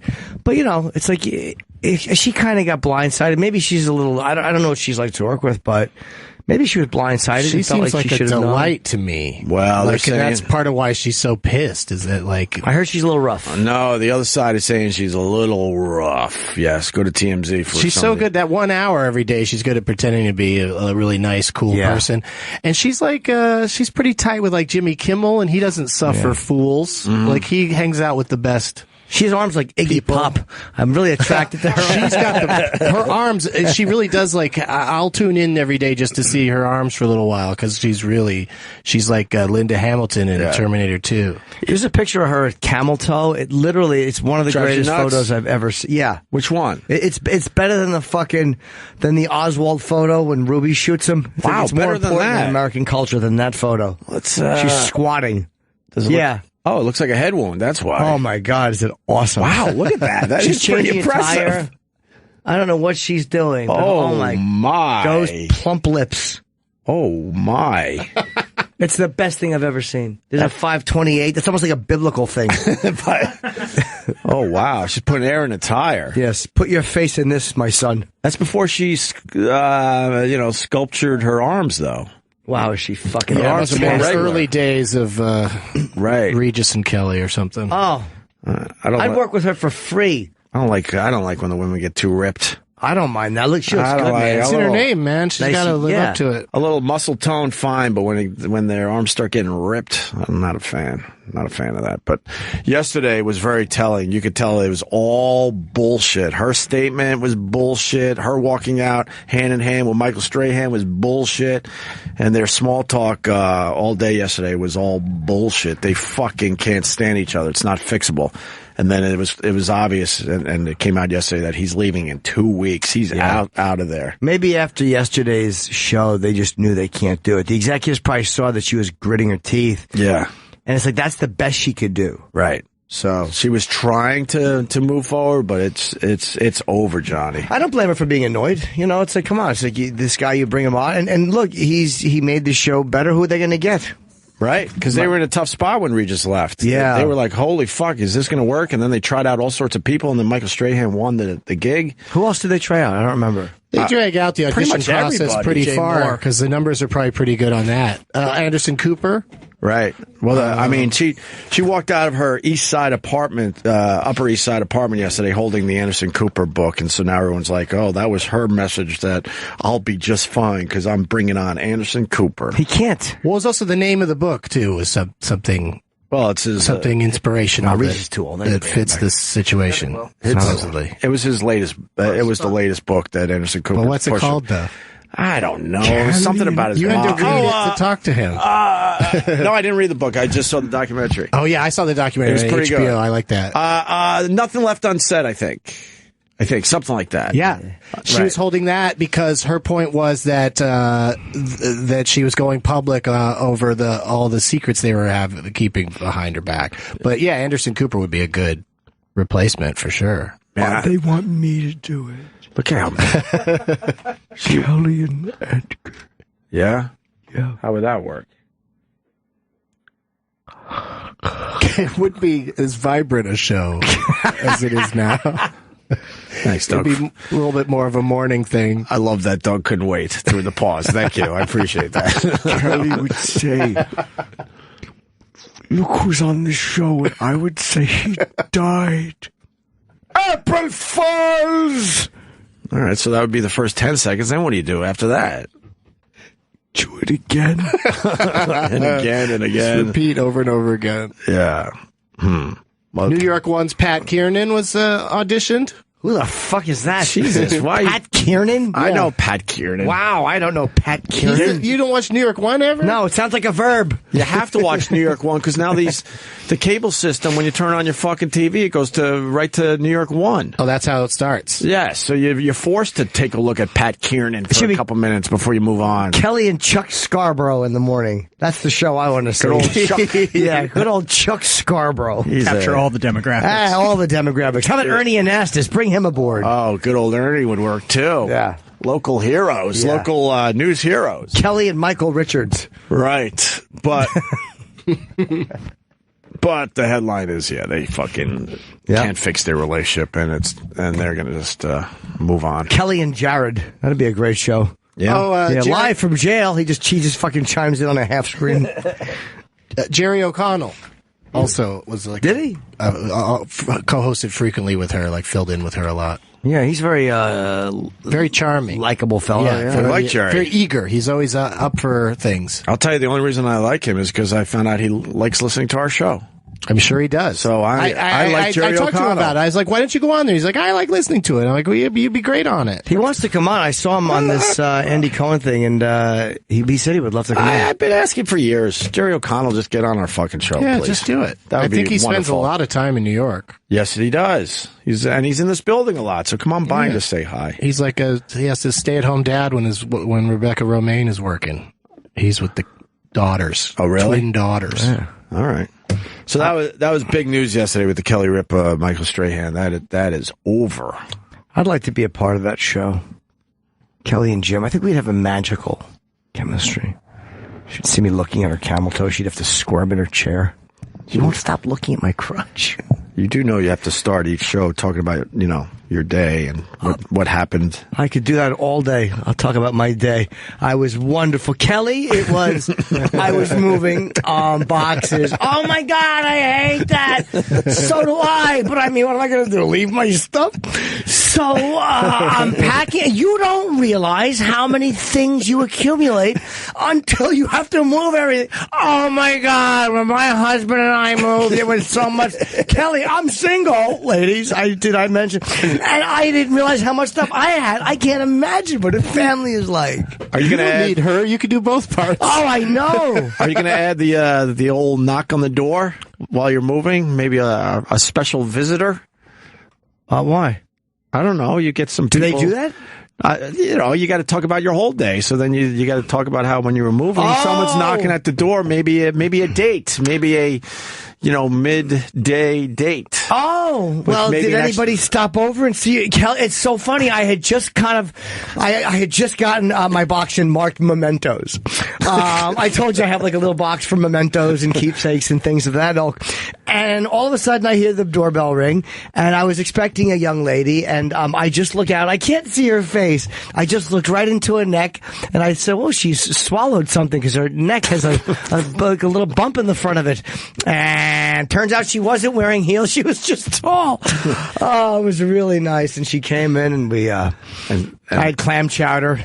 And this person helped you obviously move a couch. She helped me move a sofa. Yes, she did.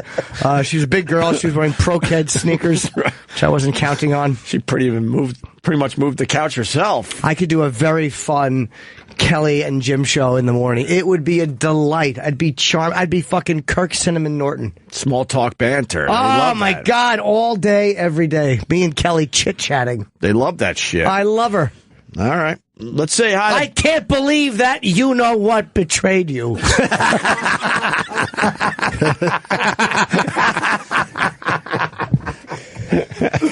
Oh, boy, does she want to throw a word or two around.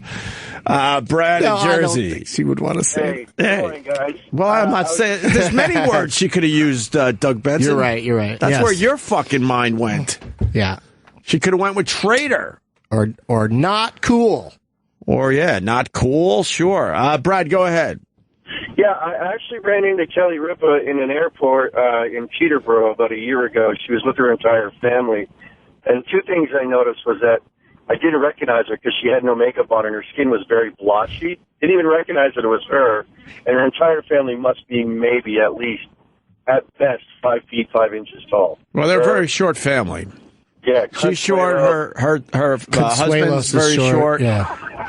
But she's not. It says on the phone, ran to Kelly Ripa at airport, no makeup on, and was ugly. She's not ugly. I wouldn't say she was ugly. I didn't even recognize her at all. Well, they got to cover up a lot of freckles and stuff for the TV.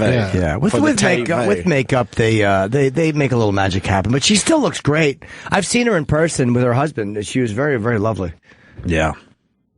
And he just hangs up. I'm Team Ripa. Yeah, I'm for it. I can't wait to banter with her on my morning show. I can't wait to audition. watch you guys on there. I'm going to wear my suit and my tie. I'm wearing my good cologne. Yeah? When's your audition? They've been vague about it. Why? They're afraid I'm going to blow it and say it. It's a big surprise. Oh, yeah, they don't want to leak it now. They got to get through the next 2 weeks of pretending to have auditions Yes, and stuff. because then they I won't get other see. guests. If they find out I'm doing it, they understand that Kelly Ripa and I are meant to be together. Yeah. Yes. Do you think Michael Strahan's even going to last the 2 weeks? Yeah, he will. You think? Sure. People will 2 watch. weeks is nothing. People will watch to see what happens. And they'll kind of maybe jab at each other a little bit about the situation. I think it gets really snippy now. You think? I think it's going to be great, great TV to watch. No, because they both want to end it nicely. She wants to keep her show going, and he wants to go on Good Morning America. They're not going to fuck up their She gigs. doesn't want Good Morning America to be extended an hour. No, she needs her show. She's making $20 million a year. She's not screwing this up. Yeah, so she should probably stop pouting and get back to work. Kelly and Jim in the morning. $20 million fucking dollars. How's the move supposed to coming? feel sorry for her, I guess. Well, you know, Kelly, it's a little rough. I dropped a box. Oh, my God. I did that once. Oh, my God. What was in it? Didn't she tell me? Yes, she would. It's going to be a fun morning show. We're going to laugh, flirt a little. I know she's married, but we'll flirt harmlessly. Well, that's when you're hosting a show with you're supposed to flirt like it's almost like you guys have a relationship going too. I'd probably blow it, though. You would? Yeah. In what way? She'd say, well, you know, Jim, if I was single, oh, come on. Oh, God, I'd let you shit in my mouth. Well, I meant to think that. Did I say that? Weird How fast I'd be fired. Kelly and Jim Live has a bunch of edits in it. Yeah. Allegedly, a comedian told Kelly Ripa he wanted her to in his mouth. Okay. He says it was a metaphor. Well, we certainly look forward to your audition. Can't wait to hear all about it. It's going to be good. First guest, Africa Bambaataa. What's going on with you?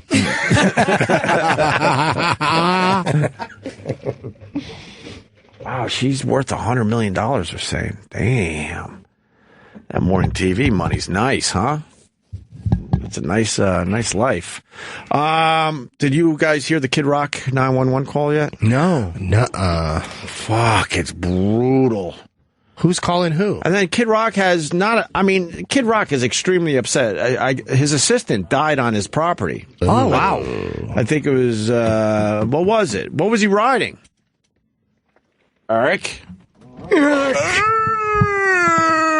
He's screaming, I need an ambulance. And then the 911 operator's pretty much saying, like, look, you know, that's not going to help get the ambulance there any faster. She's kind of scolding him. Wow. They can be really cunty. What the fuck? He's obviously extremely upset. His assistant dies on his property. It was pretty obvious, if you listen to the call, that there was no hope for this kid. I think he was 30 years old. How long was his assistant? It was on an ATV. It was an ATV accident on his property. I've had an accident on an ATV. Yeah? Yes. Yeah, he shit himself. Oh, boy. What kind of accident? I just look at it and I see Travis's head shaking. I know it's time to put a period there, not a semicolon. Right. That's why I'm asking. What kind of accident could possibly happen on ATV? Yeah. It could be anything. You could fall off. They could fall off. Yeah. All depends. Pop lock. Let's play the 911 call. They were together for a while, huh? Yeah, he really loved this kid, I guess, man. I mean, what is the exact emergency? Need an ambulance. What's Need an ambulance. What's the address? I think my assistant looks to be dead. Okay. From a Polaris accident. Okay, I can. Your phone is breaking up really badly. Can you repeat the address? Oh, no wonder she couldn't hear it. Okay. And is this a house apartment? The gate code. At the gate. And what is your phone calling from? Okay, your phone is breaking up. Can you go to? I know you're way out in the woods. It looks like from the thing, but I can't hear you. Can you repeat the phone number? Can you hear me now? I can hear you better now. Yes. Could you pause? In the ambulance. Wouldn't they have caller ID? Wouldn't the number be right there on the system? Maybe not. I don't know from a cell phone, though. Oh, and he maybe has his number blocked. Okay. How did he say he got hurt? The assistant got hurt? How? He was, Kid Rock was going to the airport and was like, where's my assistant? He's usually up by now. What the fuck is going on? And then they saw, I guess it must be a really long driveway because, they saw the ATV, off the driveway and supposedly the head injury was just fucking brutal. His skull was just crushed in. Oh, but did he roll over? I'm guessing he rolled over? I don't know, because they don't... I mean, yeah, I would assume it's something like that. Went flying maybe into a tree or something. He's believed to have died after ferrying guests on the ATV to a cookout on Rock's White Creek estate to an Uber at the property's driveway around midnight Monday. Metro Police said he apparently lost control of the vehicle and crashed on his way back to the residence. And no one knew, because they found him the next day. Oh, so he's dropping people off at their Ubers, right? Responsible. After a party, whatever, and then probably the last run, he's like, all right, let me get back to the house, and flipped over or something. Flipped over. Oh, no. Yeah, sucks. Push play. I don't know.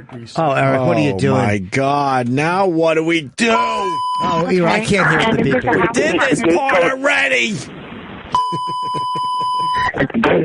And what is your phone calling from? Okay, your phone is breaking up. Can you go to... I know you're way out in the woods, it looks like, from the thing, but I can't hear you. Can you repeat the phone number? Can you hear me now? I can hear you better now, yes. In the ambulance. Okay, I have not yet because I don't know what's going on. What is your name, sir? Send the ambulance now. Okay, tell me exactly what happened. I don't know. There's a Polaris. My Polaris is off the driveway, and it looks to be my sister's bed. Okay. The body lay next to the front mud. Okay, and I can't take the last.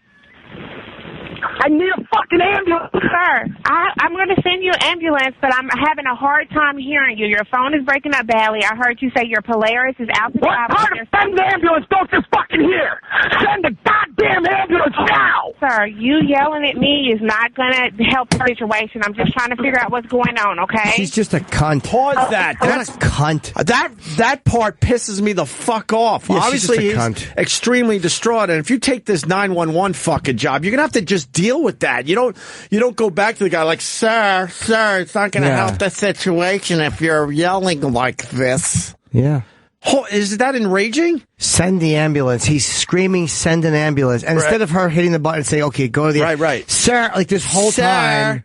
It's all about her now. She's bothered that she's getting yelled at. Well, then you should not have that fucking job. I tweeted this out yesterday afternoon, and the response on this was ridiculous. She's just a cunt. And a lot of people were saying, look, they send the ambulance right away, but she says in the call that she didn't send the ambulance yet because she didn't know exactly what was happening. So, from Kid Rock's point of view, he's like, man, if there's any hope my assistant is still alive, I need a fucking ambulance here immediately. Yeah, he's 100% right the way he's screaming at this absolute dunce. That part of the call, it drove me nuts. It's not about you. The guy is obviously extremely distraught. So something happened. You're going to have to deal with some yelling. Sorry. Yeah, you yelling at me is not going to help get the ambulance there. Why? Doesn't that tell you that he's urgent? Right, of course. Could you go back to that part so I could be annoyed all over again? Valley, I heard you say your Polaris is out the driveway. Send the ambulance. Don't just fucking hear. Send the goddamn ambulance now. Sir, you yelling at me is not going to help the situation. I'm just trying to figure out what's going on, okay? What's on? I'm sorry. We're just, I don't know what's going on. We're very upset and shocked. I don't understand that, and I'm trying to help. Yeah, his phone is up, and I can't understand what he's saying. Can you tell me exactly what happened? We don't know. We were going to drive to the airport, and we couldn't find his assistant. Okay. So we went to look for him. Okay. All this is worthless information when a guy's laying there dying. Yeah. But worthless. He appears to be dead. I don't know what happened. If he took it, I don't know what happened. I have no idea. But we woke up and he wasn't in the house, so we came to look for him because it's just not like him to not be up early. He wasn't in his bedroom, so we came to look for him, and we. Oh my God! Can you just please send somebody? Someone out. I don't know what happened. Now I'm going to send someone out. Now that this fucking bitch because there was not one more bit of pertinent information there. Yeah. Now that she got asked the way she wanted to be asked, now they'll send the ambulance. She stinks, this lady. Yeah. And Kid Rock, when he said was screaming, send a fucking ambulance, he obviously just handed the phone off to this woman. But the people that tweeted me and said that they send the ambulance right away, I think you might be wrong on this because she says in the call, I don't know what's going on yet, so I didn't send out an ambulance yet. Yeah. Oh wow, the call's all over the place on TV right now too. Let's play it through. Saying you guys found him in the driveway, is that correct? He's off to the side of the driveway, and we have one at like an ATV that we heard the engine running, and we didn't touch anything. It's still running. I haven't looked because I don't want to. Does it look like but I think he's dead. ATV? Oh my God! Does it look like he's wrecked on the ATV? I don't know what. Okay. How old is he? How old is he? How old is Mike? He's 30. Oh my God. He's 30. I don't know. I don't want to look at him, but I think he's dead. I understand. Does it look like he wrecked off the ATV? I think that's what happened because it's in the trees and it's still running. Okay. And we didn't touch anything. In the trees. Oh my God. Okay, listen to me, okay? We want to help him out if we can, okay? I just have a few more questions. I don't think you can help him. Just please send somebody. Please. I understand. Okay, hold on just a moment. And just to make sure, to clarify, is he awake? Oh, my God. Oh, my God. What are you listening? I understand they have to get information. Hopefully the ambulance is already on the way and she's just trying to get information to tell them because she has to ask this stuff. Sure. But if she didn't call the ambulance, she should be hit with a stick. Yeah. Well, I mean, she says it early in the call that she hasn't sent the ambulance yet because she doesn't really know what's going on. We got Josh in Boston who wants to stick up for the 911 operator. Go ahead, Josh. Not 100%. She sounds like a bitch anyway. Okay. But they have to get some info, obviously. They don't know what if he was shot off of it and there's still a shooter? They got to know if they have to send cops. And plus, with all the cops being shot, they got to make sure it's not a setup to get cops down there to shoot them. I understand, but don't you at least send the ambulance on the way? And then if you get more info as the ambulance is en route, then you could maybe tell them, all right, whoa, we got a much bigger situation than we thought here. And I know he's yelling, send the ambulance. Right. But it was hard to understand exactly what was going on. So I think, you kind of got to give her a little leeway. She was a cunt. I mean, there's no doubt about it. But you got to give her a little bit because, I mean, I was having a hard time understanding the call, and you guys kept playing it. I have no. They must get a lot of calls that are just people being stupid. I don't know. I have no training in that field, but to me, it was pretty obvious that there was a major problem that needed to be taken care of immediately. Yes, sir. Opie, look at the people that call because they don't get their burger right at fucking Burger King. Yeah, but he was screaming, sending it. At one point, I got that at first. I agree with you, but when he's screaming, sending an ambulance, he's obviously desperate. Someone's obviously hurt. Yeah, you can't. I don't think you could fake that guttural.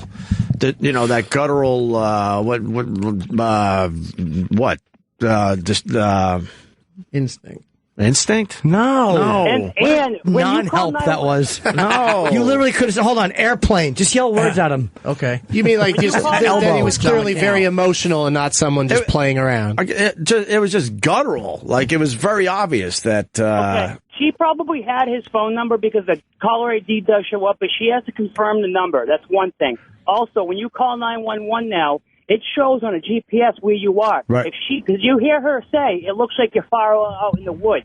Yeah, but she also said, I haven't sent an ambulance yet because I don't really know what's going on. Yeah, so why? Right, and she didn't know exactly. If she's looking at the map and it's showing that she's calling from the woods, which his house is probably out in the sticks, and if it doesn't show the house, she's got to figure out, all right, how the fuck do I get an ambulance in the middle of the woods? All right, but all that you could figure out en route. Just get the thing at least moving in that direction, and then you can maybe give more info as they get closer. Or if now the situation doesn't warrant the ambulance or it needs more, the situation needs more help, then you could adjust as well. I see both sides, but you got to, when you call these people, you got to be calm because you can't be calm if your assistant's head is split wide open and an ATV's in the trees. Opie, I've been around a shooting, and I could get my tape and send it to you. I'm calm as fuck. Well, I mean, I don't think that's possible for most people. when they see someone close to them. Well, he handed off obviously- the phone to somebody who was able to just, was Help better out. at talking about what was going on, but she was distraught as well. Yeah. But yeah, it's just weird. Like questions like, how old is he? Like, does that really matter? Isn't that something that the ambulance will figure out when they get there? You know, Or you could tell the ambulance on the way. Yeah. But you better have sent the ambulance by the time you do that. Sure. Like, let them be on the way before you start asking all this shit. Yeah, my whole point is I think that's get what the normally ambulance on the happens. way, and then ask as many questions as possible, because now you could relay that to the people on their way to the scene. Yeah, he gave it the gate code and the address. My only part is that she's scolding him for being distraught, and she also said, "I haven't sent the ambulance yet because I don't really know exactly what's going on yet." She should Those have are the said 2 ambulance- points that drove me nuts. The ambulance is on the way. Right. The ambulance is on the way, sir. Now I got to get information to tell the ambulance people. That would have been much easier. And you got to suck it up. People are going to yell at you if you're a 911 operator. Yeah, Well, people need to stop calling for their burger.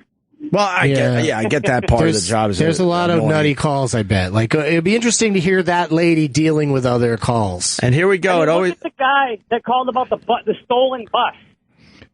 Yeah, there was a guy, but he was really he helped out. I mean, there was a bus stolen. People could have been killed. Gave up. Exactly. He said, "Fuck you," and gave up. Send that clip to Kelly. Let her know. Right. Let her know that she's got a hero on her hands.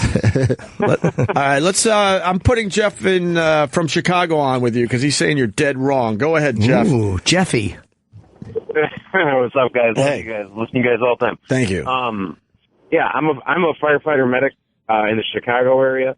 And no, this dispatcher's dead wrong.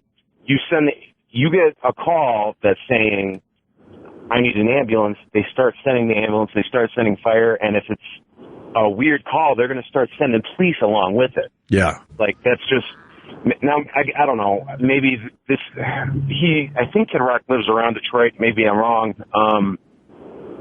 and maybe their protocols are all messed up, but, pretty standard, pretty much all over the country is if a call like this comes in, you're getting police, you're getting fire, and they'll figure it out from there, and she should be asking information to send. I mean, everyone's running with computers in their rigs now. You're going to get the information as we go. When we get a weird situation call, even if it's a deal, he says, "You think she's dead? Give me an ambulance." I got a text from a cop who I know, and she said, "I will say that the younger generation of cops and dispatchers cannot process being yelled at.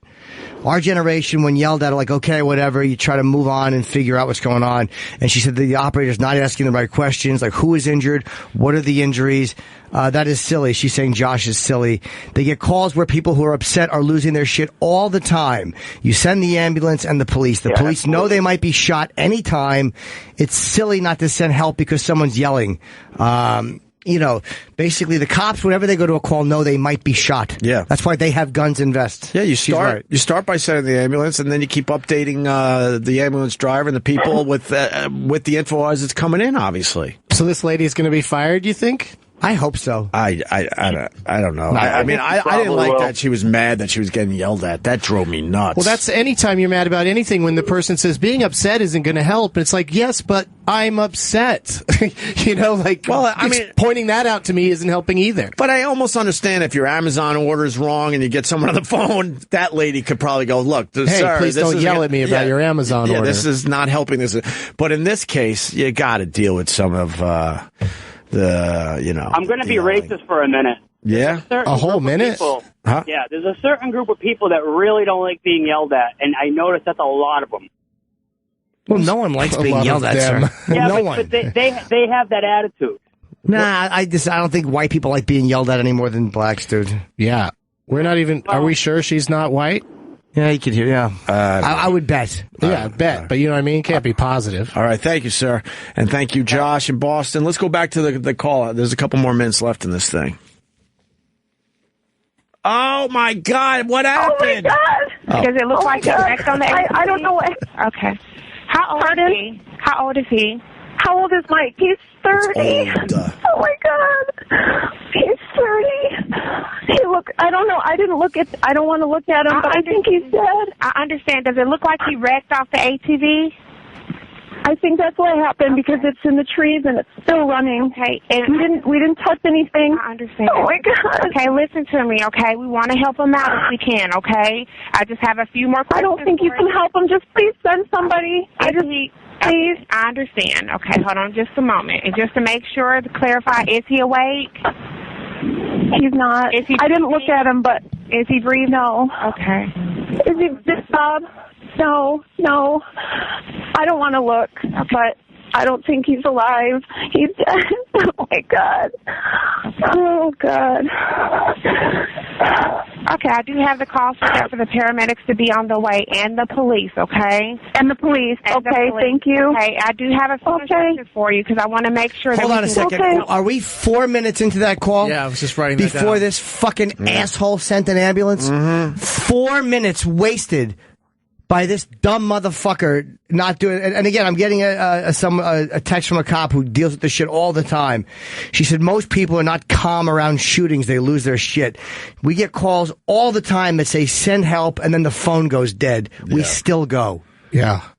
That makes sense. What a fucking asshole this operator is. Almost 4 minutes wasted. It's infuriating. She knows where he is. She knows there's a problem. Now she's going to send the ambulance. Yeah. Fucking cunt. To him if possible, okay? Is there any way that you can go to him?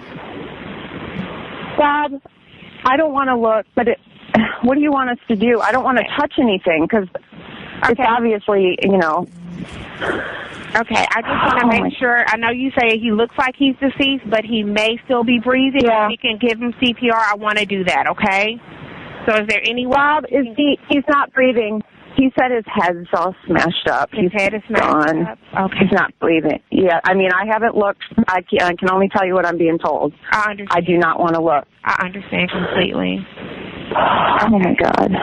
Hold on just a second, okay? Okay. All right.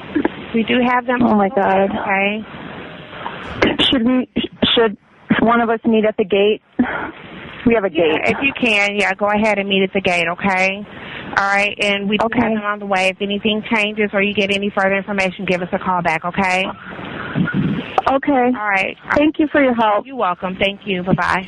Look, in the end, there was nothing that anyone could do, but still, that's not the point here. 4 minutes before she said, that's disgusting. So for all the people that tweeted that, look, they send the ambulance right away, that doesn't seem true.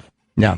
Doesn't seem true at all. It seems like it's like 4 minutes into the call. That's a lifetime. That lady was shit. She was shit. That's a Or she was saying it wrong, time. and the ambulance went at the very beginning, and she just was not not saying we've got an ambulance on the way because she was too busy saying stop yelling at me. Maybe, maybe then maybe either way she sucks at her job because if she had said the ambulance is on the way, calm down, it's on its way, then she could have gotten the pertinent information and then just told the ambulance. Yeah, get all that other info. But, I mean, you got to make a judgment call. In this case, it looks like, oh, my God, we should send an ambulance right away. And now I'll try to get info on what the hell's going on out there. Right? Yeah. Seems like it. I don't know. We got a former 911 operator, dispatcher on the line, Steve in New Mexico. Go ahead, Steve. Hello, gentlemen. Good morning. Good morning. I'm a former supervisor. Let me explain what she's trying to do. Nowadays, they use a computer programming that gives basically pre-dispatch instructions. And it's a national standard that's used by lots of agencies. And unfortunately, some agencies, until it kicks out this little code, they won't send an ambulance. Basically, what she's doing, she has to get where's the address of the emergency, how old's the patient, and what is going on. Those are the first three questions that she asks. That's what enables her to type in her computer and get a code. Then that code kicks out and tells her what ambulance, how many ambulances, and things like that. Does she handle this call good? No. She sucks. But that's what she's trying to obtain during that information. And then after that, when she says, well, we're going to try and help him, that's part of her script. And it is a script that they're graded on. Right. Yes, that's that. And then it gives her instructions on how to try and get pre-hospital care. Yeah. Okay. What about her scolding Kid Rock for yelling? Oh, yeah, no. Absolutely, no. She's way off the bat there. She needs to learn how to keep calm in this situation. That's our job as a 911 operator. Yeah. Is I'm supposed to calm you, the caller. I'm not supposed to scold you and slap your old fanny because you're yelling it. Yeah, no one wants to be yelled at, but, I mean, in this situation, you got to understand that that's part of the job. Right, and it happens, and it's part of the job, absolutely, and it's your job to calm them down and give what you need for the information. Right. The biggest problem that I have with her is the previous callers were exactly right. She should have said a cop. If I've got somebody who's just yelling, I need an ambulance, I need an ambulance, I need an ambulance, and won't tell me what's going on, well, I'm sending a cop out. They call them blue canaries for a reason, to find out what's going on. Yeah. Okay. Blue canaries. Yeah, it's a joke. Who did that? Firefighters. Yeah. Thanks, boys. Have a good morning. Yeah, right on, Steve. Thanks. Out of New Mexico. Phones are lit on this. My God. Understands Kid Rock is distraught, but he needs to provide the address. He did. Yep. He gave the address and they beeped it, like we beeped it, but that's what the beeping was. Yeah, I thought he was just swearing a lot. That was in the beginning. Yeah. Let's see. Was a dispatcher for a fire department, knows exactly what she was trying to do. I think we kind of got that answered, right? Got in an accident on Jersey Turnpike. Ambulance never showed up. Works at cell phone company. 911 dispatchers are huge jerks when testing phones. George and Albany need to make sure the situation is safe and secure before acting. And finally, Applejack in New York as a firefighter. If that person died, the dispatcher should be held liable. Wow. Sounds like the guy was already dead, but like the accident had happened hours and hours before they found him, right? Yeah. I'm distracted because Dana White just announced the main event for UFC 200 on Kelly and Michael. It is not Good Morning America. Conor McGregor. It's a much better fight. Jones Cormier too. So, really? That's the fight. Wow. Can we play that? And Cormier, by the way, in the Jones fight that he just fought, was saying you could tell he wished he was able to fight Jones then, because Jones was probably a little bit more vulnerable. Yeah. A little ring rust, maybe some nerves or whatever it was. But Cormier was talking and he was saying like this was a good time to fight him, like in a paraphrasing. Because now Johnny Bones, John Jones has one under his belt now. So yeah, he's already had a fight. He's going to be even more ready. Yeah. Yeah, push play in this. You are the boss, first of all. We should start with you. But you have a big announcement. We do. UFC 200 has been interesting, to say the least, putting this thing together. There's been some crazy things that have gone on, ups and downs. John Jones just fought on Saturday night and won his fight against OSP. He's been out for 15 months. And now he's back, and he wants his UFC light heavyweight title back. So the main event will be Daniel Cormier versus John Jones.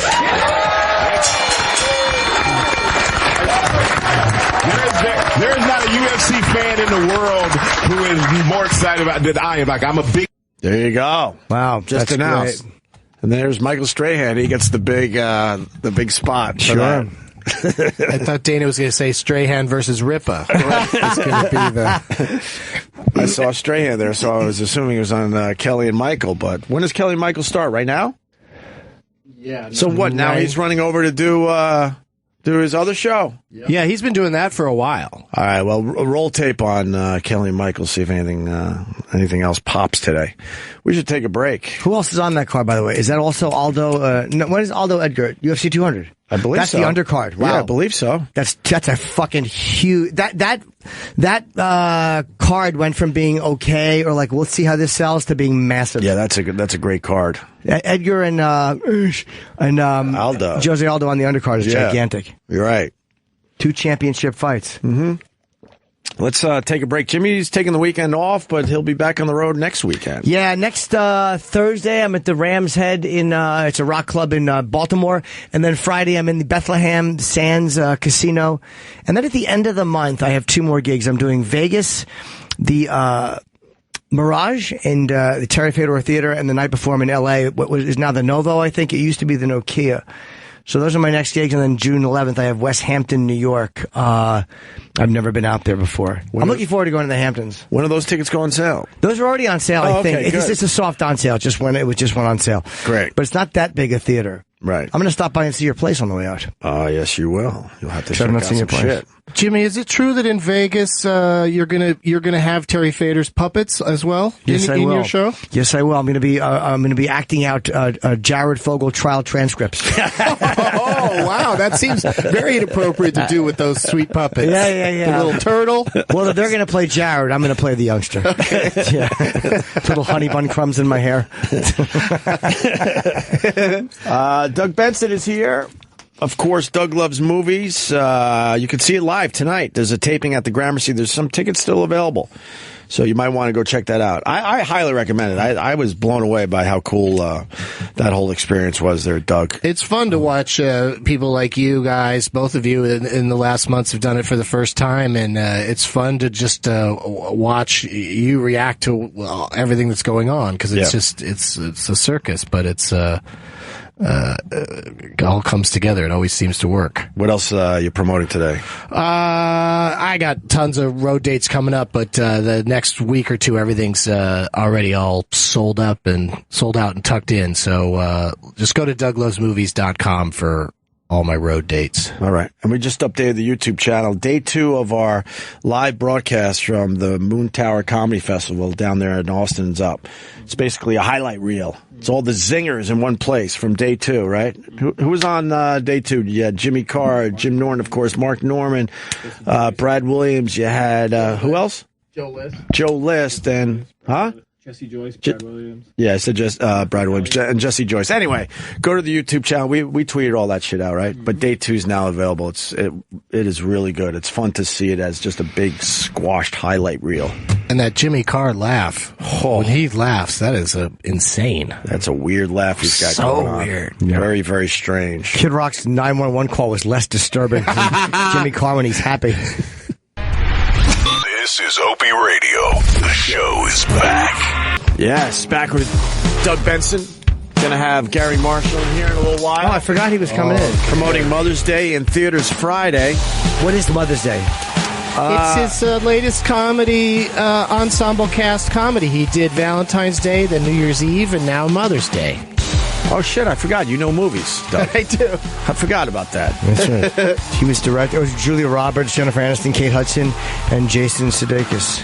Sexy cast. Did I say his name right? Sudeikis? Jason Sudeikis? Sudeikis, I did. Yeah, it's one of those romantic comedies. Mother's Day. Yeah. It's a rom-com. Oh, I know what this is about. Okay. Yeah, as Mother's Day draws close, a group of seemingly unconnected people come to terms with... Well, it might still be a good movie. Do that again when Gary's here. I'm sure Garry Marshall will be delightful. You know, we talk to many different people, so I'm sure there will be people out there that will be glued to their radios to hear all about Mother's Day. I can't wait.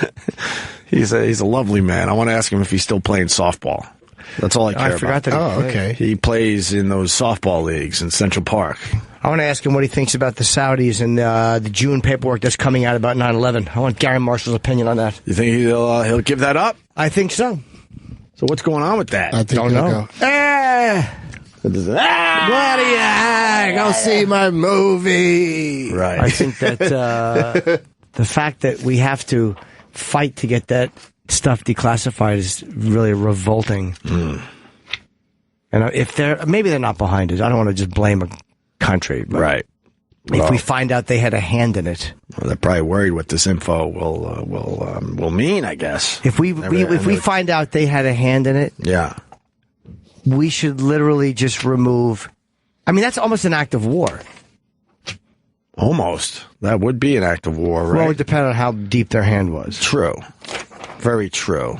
Like the way the Soviets would arm, in Afghanistan. Mm-hmm. They would arm people, we would arm people. We were kind of fighting but without fighting, same as Vietnam. Right. And what, we're finally going to find out about this in June? Supposedly, yeah. But these presidents, if this is the truth, every president is just a fucking disgusting prostitute.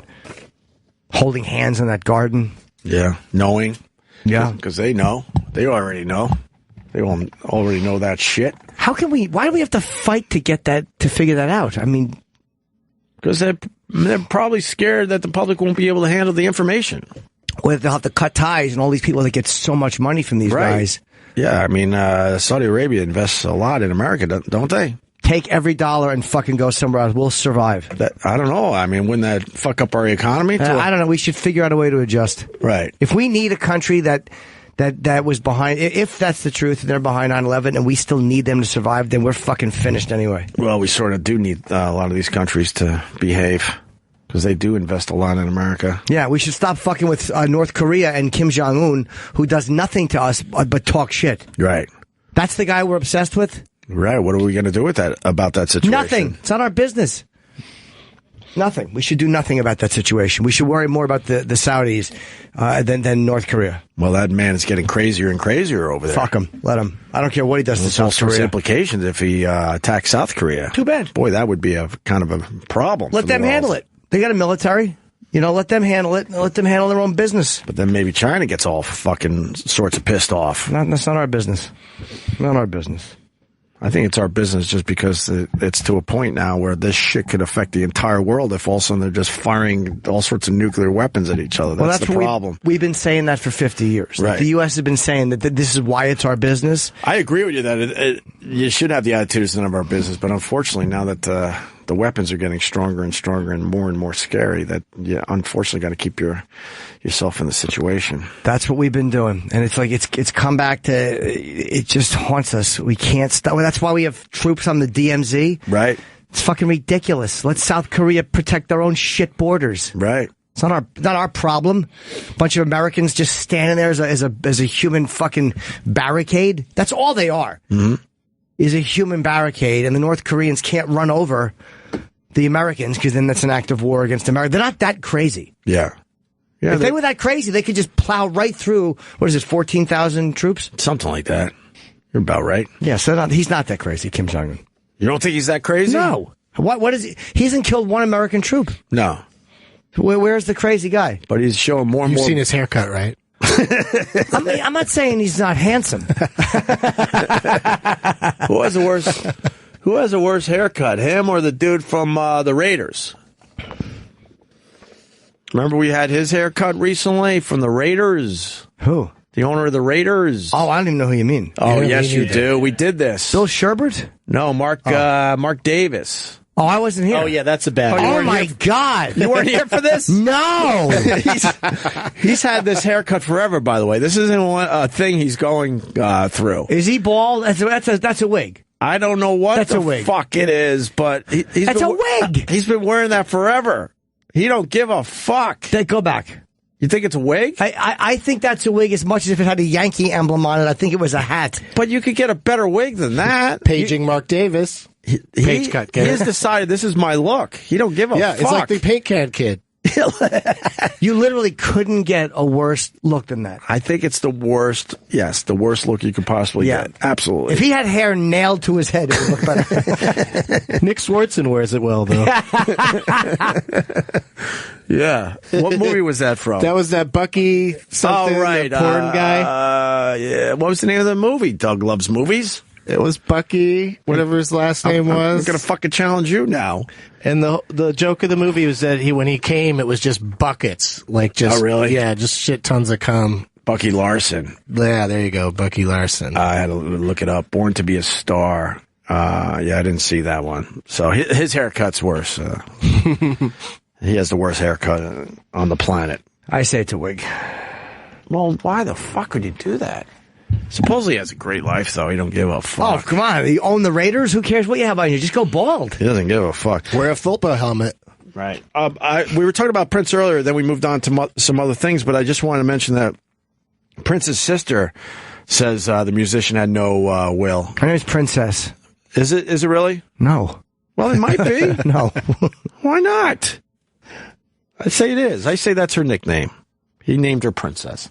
But she's the one that might inherit all his money because she's the last sibling that's alive. And she's a recovering crack addict. Oh, boy. That's got Bender written all over it. Can you imagine? Prince dollars. All of a sudden, you're going to see Prince's music everywhere. She's just going to make shitty fucking deals everywhere. Yeah. Prince for tampons. Right. He's been trying to protect his music forever. And now, if it's handed over to his sister who's recovering from being a crack addict, oh boy, this is going to get fun. Oh my right? God, she looks like Charles Dutton. The original Rock. Right. Where's Garry Marshall? Is he late? No, I think 9:30, right? I heard 9:20 for the Garry Marshall. Oh, he's late. Kurt Schilling's here today. I'm trying to get him on the show. Where is he? What time? He's doing some kind of town hall. Oh, is that why the people are out there? Yeah, and he's digging in, too. He is digging in with his thoughts on the transgender issue. He is digging in.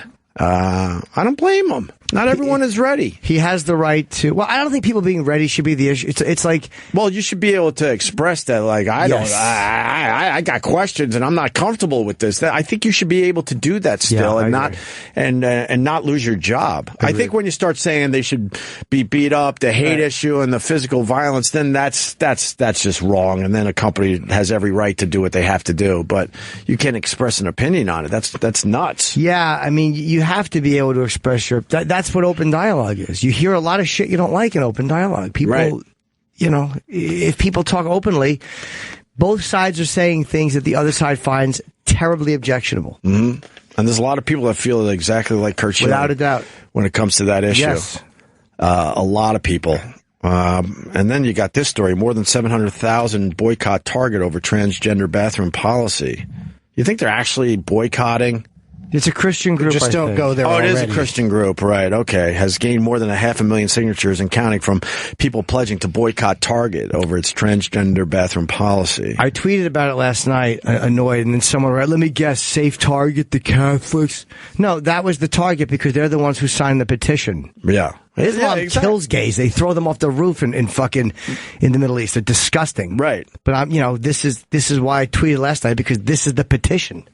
Goose. That Target's inclusive stance on transgender rights encourages sexual predators and puts women and young girls in danger because a man can simply say he feels like a woman today and enter the woman's restroom. That is something to be concerned about. Like, that's not irrational to say what's the difference between gender identity, like, because Rachel Dolezal could say she's white or black all day. She's not. Yeah. So what's the difference between saying I'm female and actually living and being that way, and this is who you are? Like, how do we know when you cross that line? I was just going to have to make shitters more private in general. Just a single, room that you go into. Like I've been to, there's lots of hip bars in New York where the men and women's room are like kind of together, like you wash your hands in the same spot, but you go into separate little holes to do your thing. Cubicles or whatever. So just more of that, and then everybody could just be whatever they want to be. But I was thinking like Jimmy last night. Well, oh boy. Yeah. Trust me, it's a fun world to live in. Oh boy. But I was thinking just last night, what stops me now from going into the women's room?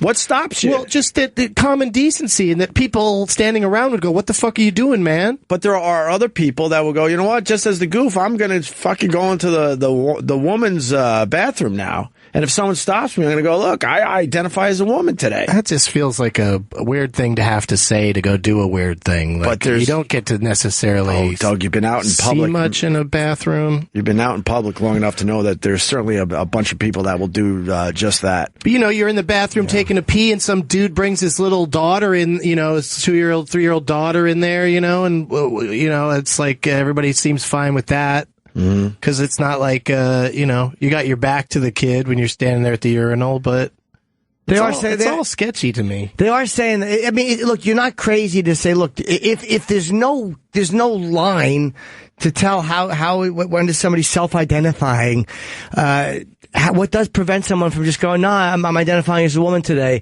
and just wanting to go in there and look at little girls? Like, that's not crazy to say. Right. You're not a fucking total bigot because you're like, well, this is a matter of concern. Mm-hmm. Because no one can give you a pure definition and go, here's where that line is, and here's how we know who's self-identifying and full of shit and who's legitimately living this way because this is who they are.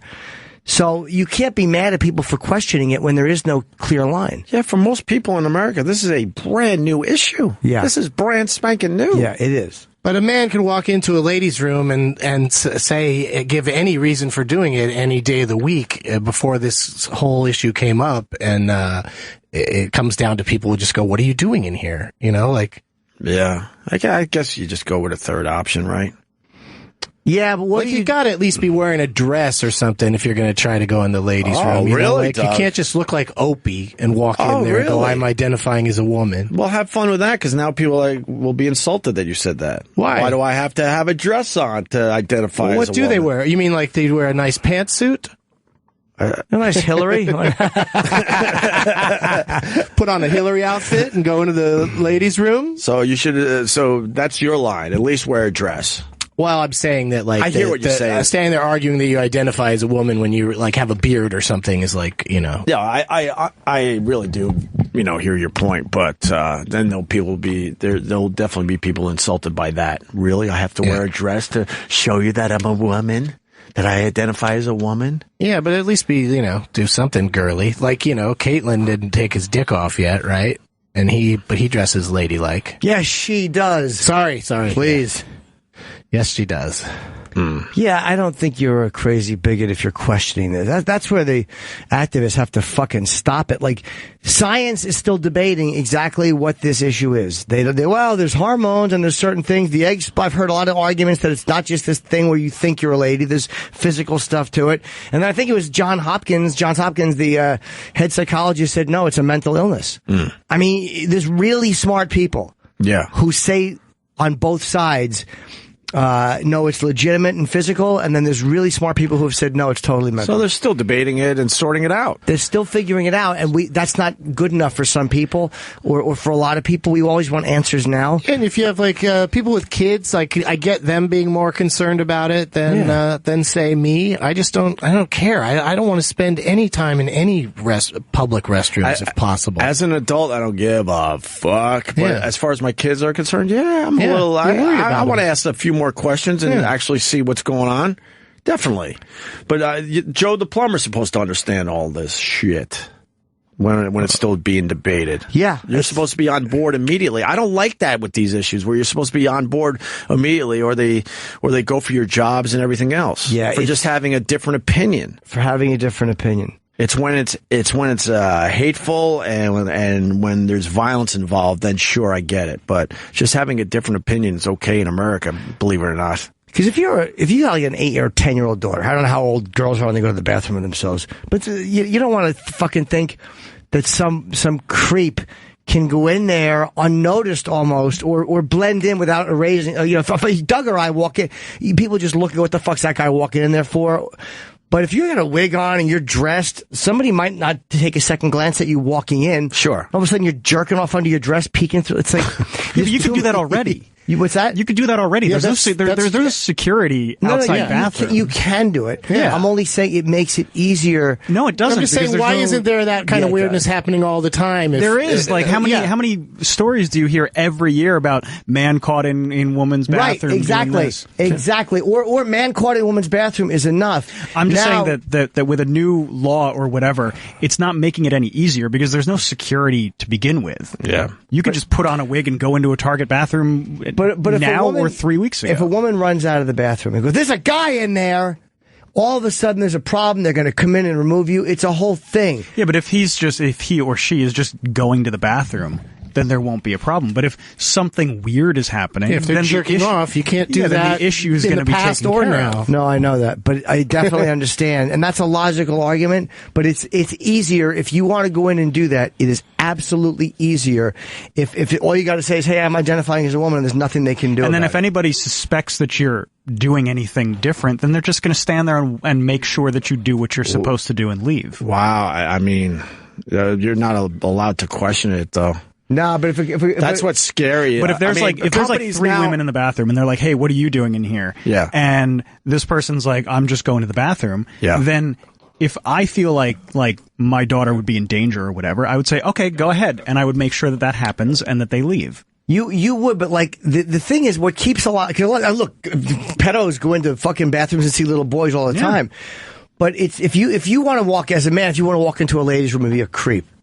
You know you have to walk in, you know you have to be seen in the bathroom, and you know you have to walk back out. It absolutely stops a tremendous amount of people from doing that. Sure. But if you know you can walk in there in a wig and not have like the real problems of like once I get caught, Hey, I'm self-identified. It is a different. But my set point of is that rules, I think. is that a month ago you could walk in wearing a wig and doing the exact same thing that you were going to do, and if you get caught now or a month ago, you're still getting caught doing something illegal. But if you walk out of the bathroom in a wig a month ago, people go, "What the fuck are you doing in there?" Yes. What are you doing? You I don't think so. because It's just you don't- because like everybody's talking about it all of a sudden. I don't You don't really think so. confront people about Yeah. their wigs and stuff. Like, But if walking they, if into a they, if ladies' they dress room, you the would. part. No, well, I don't know. I hear Jimmy's point. You could blend in more now. You can, but then it you just could. seems like a lot Then of you could, effort. let's say, a year ago from you couldn't blend in. I'm not even saying it's wrong. I'm just saying You it's can not absolutely wrong to blend in question. if you're actually taking advantage of this new almost rule or law. You could certainly get in there now. Yeah. Just questioning is not enough to get. And then you're not a bigot because you question. And then too many people that would be scared to question it because it would be their jobs on the line because you make the mistake where this person absolutely deserved to be in that bathroom and you were questioning that. Yeah, that'd be rough to go up to a lady and go, "What were you doing in there?" Like she's wearing a wig because she's ugly and just got through chemo or something, and and you're confronting her about whether or not she's a woman. Right. We can go back to the story. We can certainly go back to this. But Garry Marshall is outside the studio. Let's get Garry in here. Wasn't that what his new movie's about? Is this whole issue? I think so. Yeah, Mother's Day to go into the restroom. Let's ask him It's about their special this day. Garry Marshall. Who's here? Me. Hello. Hi. See you. Hello, sir. How are you? What's up, Garry? Good to see you again. Yeah, I'm back in New York. You look, you just look younger and younger. What's going on with you? Younger, yeah. Yeah. Hello, good morning. Good morning. How are you? I'm terrific. Thanks. It's weird not seeing you in a suit jacket. You always wear a sports coat. It's the first I time. know they told me it's all radio, so I went for the casual other kind look. of jacket. Okay. What the heck? You want me to dress up? Maybe No, I think you look good. bright in the morning. This is the you I would see around the house. This is what I like. The casual Red. you. We were talking about the transgender bathroom issue right before you came in here. My God, the world is confused. Such issues they got now. Yeah, well. Such issues they got now. Remember these. Kids today with their issues. Yes, it's another generation. I've been through a few of them. It's nice. Do you think they handle it well on TV, like the comedies and stuff? Do you think they handle these social issues well? Well, Kurt Schilling didn't handle it too well. He made that whole thing about, you read that? He got fired. Yeah. Well, he's a ball player. He don't know. They don't have, you think they'll have it in baseball stadiums? Yeah, they probably will. Know. In Colorado, you can actually have it, there's a stand in the stadium where you can buy pot. Yeah. Well, it's legal out there now. Yeah, that's pretty phenomenal. Yeah. That is. I think we felt like Kurt Schilling has the right to have a different opinion on the whole Well, thing. you're allowed to have an opinion, but now, these days, you can't really have an opinion about everything. People keep getting fired. Right.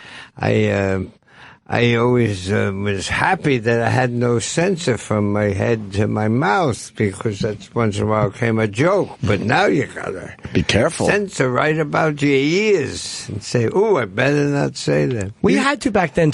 Back then you had to too. But for in the older days, it was language. You couldn't make fun of religion. Like there were things 20 or 30 years ago you couldn't do that you can do now. It just keeps changing. What gets you in trouble? 10 new subjects you can't talk about. But it's all right. There's plenty of new ones. Well, I like what Garry just said. That's what we're fighting against. See, now you're even censoring yourself. You didn't have to worry about that.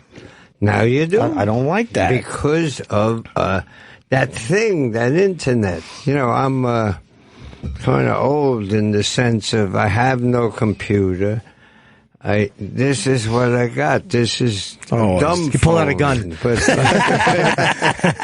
you got a flip phone. It's a little flip phone. And it's, I don't even know the number. They have to write it here because I only call out. I don't get any calls in. Why don't you have a computer? Do the technology not interest you, or does it seem overwhelming?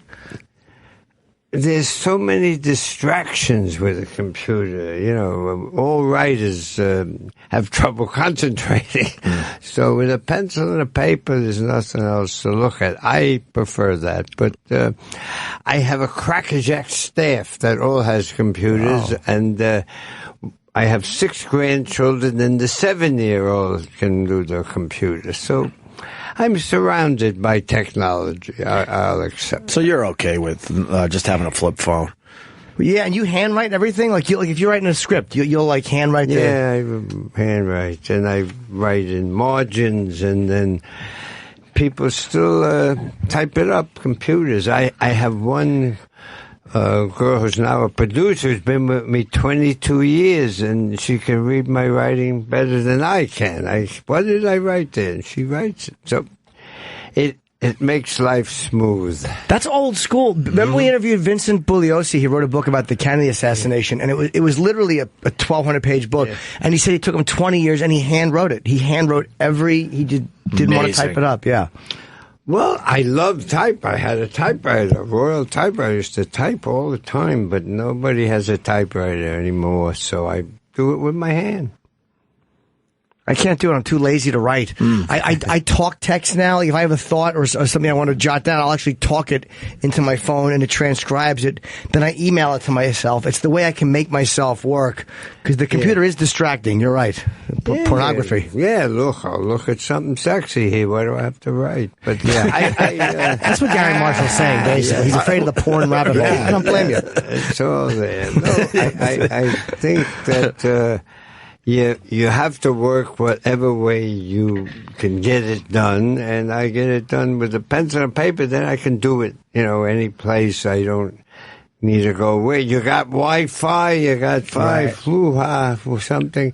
I'm available for pencil. I have a pad I carry at all times that, who knows, you get a thought, but I like the business, so I'm still in it. So I wrote a lot of stuff. When you make a movie and you're writing, there's no time to write it down. You got to say, how about this? Try this joke. Try this. And we did that. I still do it. Right. Sometimes while the camera's rolling, why don't you say this? I yell. And they do, since I know them. And it's still working for you, Garry Marshall. It still helps. Yeah, we're still making things. You got this new movie, Mother's Day, coming out this weekend. In theaters Friday. Theaters Friday, yeah. It's a rom-com. I'm excited, yeah. Did you time it around Mother's Day on purpose? Yeah, they didn't want to open Mother's Day or something. They wanted to open a little before. Why not Halloween? That'd be a good time for a Mother's Day film. Yeah, really mess everybody up. My whole career is Halloween. I've done a few things in my career. Yeah. A few things. Old children look at me and say, you were the devil in Hocus Pocus. Yeah. Every Halloween. That's the one. They say that. That's my whole career. The devil. That's all they know. Kiss the red horn. But Mother's Day was fun. It's coming out. We got, these days it's very competitive, so you got to get some hitters. I got a couple of hitters. You got Julia Roberts, Jennifer Aniston, Kate Hudson, Jason Sudeikis. Yep, 3 women I've dated, and him. Really? Yeah. You know those women. He gets around, Jimmy does. Yeah. Yep. I think Aniston is the most beautiful girl in the world right now. Look at my luck. They picked her just when I'm coming out. I like that. That will help Mother's Day. I don't think you need help on this movie, my God. Well, it's a nice movie. It's a little shocking when you make a movie that's just nice, uplifting, makes you laugh. It's hard to get in there with the flying and the explosions, which I like, but I don't know how to blow things up. Maybe you have some explosions in this movie. I don't know how to do that. It takes a lot of rigging and the thing. It's what kind of rigging? It's hard to be creative and say, why don't you move the wire over there so the front explodes bigger than the back? That to me is not that fascinating. It's too much. A nice romantic comedy. It's got like a little love story. You know what I mean? Like Clockwork Orange. There's been some really nice, delicate ones. Yes. Yeah. Well, I like to make those. I do. 2 people in a room, they kiss, they don't kiss, they fight, they make up, and that's what we do. And I think we made it very interesting in this movie because a lot of, you keep running into cliches, and we do one of the characters, Jack Whitehall. You never heard of him. You're gonna. He's English guy, comic in England. And he's a comic, and he works in a comedy club. And John Lovitz is there. You've seen him work, but he has a dog now. So it's a little dog he appears to be. Yeah. different. And I saluted all the comics that, I worked for or loved on the walls. I wrote myself on the walls of the comedy club. And I had you try so hard, and I wrote Louis C.K. wrong. So I had to go with CSI and change the writing of his name. How did you spell it wrong? It was Louis C.K., but it's Louis. Louis, yeah. Right. You put the E instead of the Oh, S. you went Louis. Put the E at the end, Louise C.K. He's fine with that, too. Yeah. Well, and they said, no, who'll see it? I said, I'll see it. We got to change it. But we had Tig Notaro. We have all the comics from Billy Crystal to Eddie Murphy. Everybody was there who I've admired over the years. So I have my own fun. Yeah. Eddie Murphy is in the movie?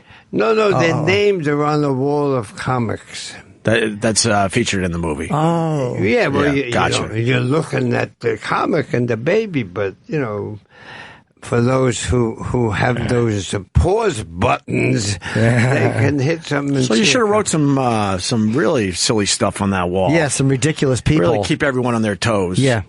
Teddy Bundy. Maybe some of your thoughts on some of these hot topics out there. It's hard to read, but you can get a flash of seeing something. Right. Yeah. No, I did something very, a little bit more, well, I guess it was nice. And nice works for me. There's a scene in the Army, it's a flashback in a mess hall in the Army, and it's a karaoke singer, and on the blackboard are the other singers who will follow, they sign up. And all the names on the blackboard are guys I served with in Korea. They were in my unit in Korea, so they'll get to see you. Do you keep in touch? Do you keep in touch with any of those guys? Yeah, I have 2 or 3 guys, and guys. I was a drummer a lot of times. You can make a living in Korea in the middle of everything else. So a lot of the guys I played with or sat with in Korea. We're just talking about North Korea and Kim Jong-un and South Korea. And how do you feel about North Korea? Are you nervous about it? Been piping up over there? Well, we used to, the parallel line was Kumari was the name, and we used to have to, we had outposts and machine gun nests, and we would go up there, literally, it sounds crazy, and entertain those soldiers. So you couldn't gather them in a room, you had to crawl on your stomach. I had an accordion player with me. We go into the foxholes and say, hi, how are you? And I'd tell 4 jokes, and then we'd go. They would never let us stand up because somebody could do something. So you're the accordion player. Who wants to be next to him when you're in a foxhole all loud? Well, he played a little song. They didn't know what we were doing. Yeah, keep that. Sergeant Dan Glissano was his name. Okay. You would tell jokes in a foxhole? Well, you had to entertain them, and they couldn't come to the mess hall. Yeah, they couldn't do a proper show. That's amazing. They couldn't do a proper show, but you always went up and entertained them. My unit did that, not all the time, but it was a whole. You want to talk about this? Yes, this is amazing. They had little plays. I remember play Light Up the Sky I was in, but you had to always have your gun with you because so you had your gun, you leaned against the wall, you go out, you did your part, you came back because on a red alert, everybody's out of there with guns. And the audience all sat with guns. It's very fascinating, that kind of... Yeah, it's like doing a show in the Bronx. Yeah, well, I worked in the Bronx, too. It's not that easy either. No, but it was a different time of entertainment. But entertainment's entertainment. My mother said once, I think she quoted Mark Twain or something, said, how do I make myself happy? She said, you know how you make yourself happy? You make somebody else happy. That's how you make yourself happy. It's a good way to my live your mother life. was from the Bronx. Yeah. Man, but that's what comedians do. In the foxhole, telling a few jokes. Did any of them heckle you? Well, yeah, they said, hi, listen, it's my time I'm off duty. I take a nap now. Why don't you go to the next guys? They want to sleep. Station. We don't need a show in this hole. No, but you tried to do humor, and it was all came out. They preferred dirty humor at that time. Sure, so, makes sense. We had to learn. I don't work dirty usually, but you don't work blue, as they blue. That's what the phrase was. In a foxhole, you work blue. Yeah, and yes, you have to do that. So, did you have to shoot at anybody when you were there? Not too much. No, because you were more entertaining. Well, they shot at us sometime. You know, that you said that North Korea side, there was shooting going on and people captured. It was a long time ago, but I remember that I came out of that happy I made it, and I've been positive ever since. So I do always, whenever I get a chance, salute the military. Right. Have you gone back? No. To South Korea or?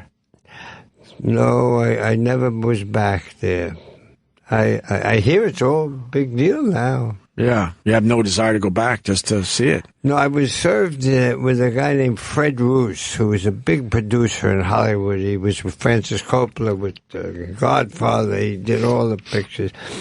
Did American Graffiti with Lucas, and we would sit there together at night, guard duty, walking around, and talk about show business. Someday we'll make a movie. Yeah, he was a mailroom boy at William Morris Agency, and I was writing jokes for people who didn't read them. It's always the way you start. But and so we both are in it now, and I still see him. Yeah, yeah. Aren't you tempted to go back to like South Korea and just walk around and just go, "You're welcome, you're welcome"? No, he went back.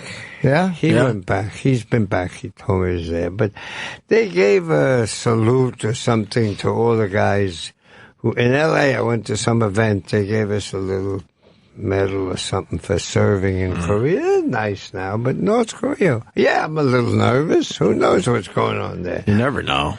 Are you still playing softball? Softball season's about to begin again, Mr. Marshall. My whole life. I know it is. That's why I want to bring it up. Keeps my sanity, softball. No, we played Thursday. Hector Alexander and I both play in the same league. We're not on the same team this year. We play winter ball, summer ball. Summer ball just started last Thursday. I won my game, pitched 7 innings in 90-degree heat. If it's 100 degrees, they cancel a game. Old guys shouldn't be out in the heat. It's a senior league. I do the whole routine, you know. If you hit a double, they let you take a nap. I do all the jokes. But there's no championship trophy. The winning team gets free Lipitor. It's a very exciting bunch of guys. No, but I really enjoy playing. And, you know, in the middle of a game, bases loaded, nobody out. You're not thinking about how my movie's going to do. I love Mother's Day. I hope it does terrific. But you know, it's not on your mind at that moment. Yeah, it's get you away from the business for a little while. Yeah, I always had you allowed a couple of girls on the team. The girls can be a little younger, but I remember... Of course they could be a little younger. Yeah, you guys aren't stupid. Yeah. Yes, seniors are not dopes. Right. That's true. They're not dopes. We'll allow women, but they have to be between 20 and 30 years old. No, you have to. Woman in the league has to be over 45. Over 45? Yeah, so I have one girl who works for me, and I pitched and she caught for a while when she would come out to the mound. Is that a euphemism? Yeah, pitching. Okay. Yeah. No, but she came out to the mound and they thought we were talking strategy, but actually she was giving me my messages because she got them. Oh, but that works. That psychs out the other team anyway. Yeah, they say, what are they talking about? And literally, she once said, Anne Hathaway's on the phone. We were preparing something, and I had to come. I moved from pitcher to short fielder. There's a middle fielder because I had to take the call. So I'm playing. I thought you said you were getting away from all that when you're playing softball. But when Anne Hathaway calls, when you drop everything. You know who you got to talk to, who you have fun with, and then you make movies. But that was the hard. Anyway, softball is a big part of my life. What's the average age in your league? Well, you have to be over 60 to play, and you really like to talk. I love this subject. Sure. When you're a certain age like me, and you have a new knee, you get a pinch runner from home. So there's a lot of guys in the league over 80, and there's 70s, and then there's some very funny. I have a 61-year-old runner. So he runs fast, but I can hit, and pitching is fine. But there's guys who play. I think you probably about 85. The oldest guy is 85. Wow. So, pretty impressive. Yeah, well, you gotta. The only time I hike, everybody hikes. I don't hike. The only time I hike is when I get off a plane, and from there to baggage claim. It's the longest walk. That is the longest walk. Airports are so big. Better hike. And you have to avoid people and everything. That's a real hike. I sometimes have to stop for a sandwich, but I get to baggage claim. Why don't you get one of the rides? They have those little get on the golf cart. I don't know quite how to do that. Have your sister do it. Crack some heads. I don't. I see them go by. Yell out happy haven't days. you ever watched The Odd Couple? Just go happy days. Laverne and Shirley. They'll stop for He's you. trying to flag them like they're taxis, though. They're just passing them by. Right. There's another circle of life. When I was doing my Odd Couple in the old days, Jack Klugman was kind of a father figure to me, and now I'm on The Odd Couple this week, the new Odd Couple, playing Oscar's father. Matthew Perry. I'm his father, and it's about baseball. I love to be in it, because the Mets mascot's in it. He can talk, you know. He never says much, but that show, he doesn't talk on the show, but nice fella. He passed away. Klugman, he's dead, right? Or is he still Klugman and Randall are both gone. Both are, yeah. Everybody's gone but me. I'm still around, checking it out. And we have, part of the fun, even in Mother's Day, is the new kids. There's a girl, Britt Robinson's coming up. You're going to hear about her, Jack Whitehall. And now, it's so exciting. You cast people. There's a girl in the movie who's quite good, Shay Mitchell. She plays the other woman that's usually played negative and everything, but she's possible. Shay Mitchell has 11 million friends on that internet. 11 million. If they all go to the movie, I can go home. Yeah, you're set. Wow. On Twitter, I guess you're saying. On Twitter, yeah. 11 million followers on Twitter. This is a new business. How many friends you have? I don't have all that, so I don't have friends, but you see that number and you're hoping she tweets 11 million out of anything is good. Yes. And she's quite a good actress. Oh, she's easy on the eyes there, Gary. Yes. Very easy on the eyes. Look at that. I specialize in pretty. It's good, but you understand I specialize pretty. in funny. Look at that cleavage, huh, Gary? Oh, there's a picture. There you go. What do you think of that one? Yeah. Yeah. I hope there's no shots like that in the movie. I That's don't what she need that. wore for the casting call. She's in the show Pretty Little Liars. Oh, okay. Very, very good. Shay Mitchell. Yeah. That's why we don't know her. So you, when you were casting The Odd Couple, do you remember when Klugman and Tony Randall came in to read, or did you offer them, or did they have to come in to audition like everybody else? No, we picked them off a list, but it's always craziness. Everybody is crazy.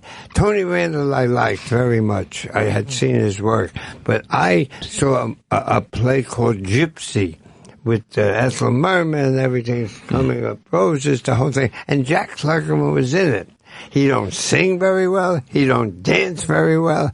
He played her manager or something, yet at the end of the show, the audience gave him a tremendous ovation. And I always remember things like that. And I said, why did they do that? He didn't do much. And I said, for some reason, they love him. They really find him a terrific, nice fella. And so I said, let's hire Jack Klugman. They were was supposed to do it originally? Dean Martin and Mickey Rooney. That's who they were going to wow. That's who that is an odd couple. This is who they said. Yeah, I don't know if that would have worked. No, that would have been horrible. I said, I'm not coming with that. Jerry Belson was my partner, very good writer. Anyway, I said, Jack Klugman is this guy. He's very likable. Okay. And they look him up and they say, we looked at his work and we talked to him. We don't like him. He's got a mustache and a thing. And I said, I don't think you got the right guy. And it was Jack Crucian. They had another actor. They couldn't even find the right actor. And then they said, Jack Klugman won an Emmy for Naked City. He's not a comedian. I said, no, people do both. Anyway, here was the biggest fight, and we finally got him. And I didn't make a mistake. No, that worked out. That one certainly worked out, sir. Yes, he was not afraid to do nothing. Yeah. Everybody, when they do a take, to make a funny face or something. He just, nothing. And that was funny. He would just deliver it. Yeah, he just, no. Tony would do something crazy and Jack would look at him. That was, Some of that wasn't afraid was Robin Williams. Oh, yeah. What a loss that was. That huh? was the last time I cried, was with Robin when it was sad. Yeah. But he was special, one of a kind. I tell a lot of stories about him, and you're allowed to say something dirty, you understand? Yeah, we don't go for it, but if you must. Please, Garry. Can I have a Kleenex? Of course you can. I think my major talent is allergies. Yeah. And blowing my nose. You should have an assistant do that, by the You way. have a nose button? I know you got a cough. Yeah, you push it in there. It makes it louder. Hello. Anyway. Hey. No, one of my favorite stories about Robin, he was always on, and he worked with Pam Daub, a very nice model girl, doesn't know from craziness. And he loved to embarrass her. So every show he would do like a dirty joke in the middle of the scene. And he used to do riddles with her. And finally, and she would be embarrassed, and he'd laugh. Finally, we found out which riddle he was going to tell her that night, and we told her the punchline. So in the middle of the scene, he says, "Hey, what do you do when you cross a donkey with an onion?" And she said, "You get a piece of ass that'll make your eyes water." And it was the only time in the whole thing that he was speechless. He just stared at her, Right. looked around, didn't know what to say. And that was the one time. But other than that, he always spoke and was always very funny. He was always on. That Mork and Mindy was a great show. Is she still acting? Mindy married a nice fella, Mark Harmon.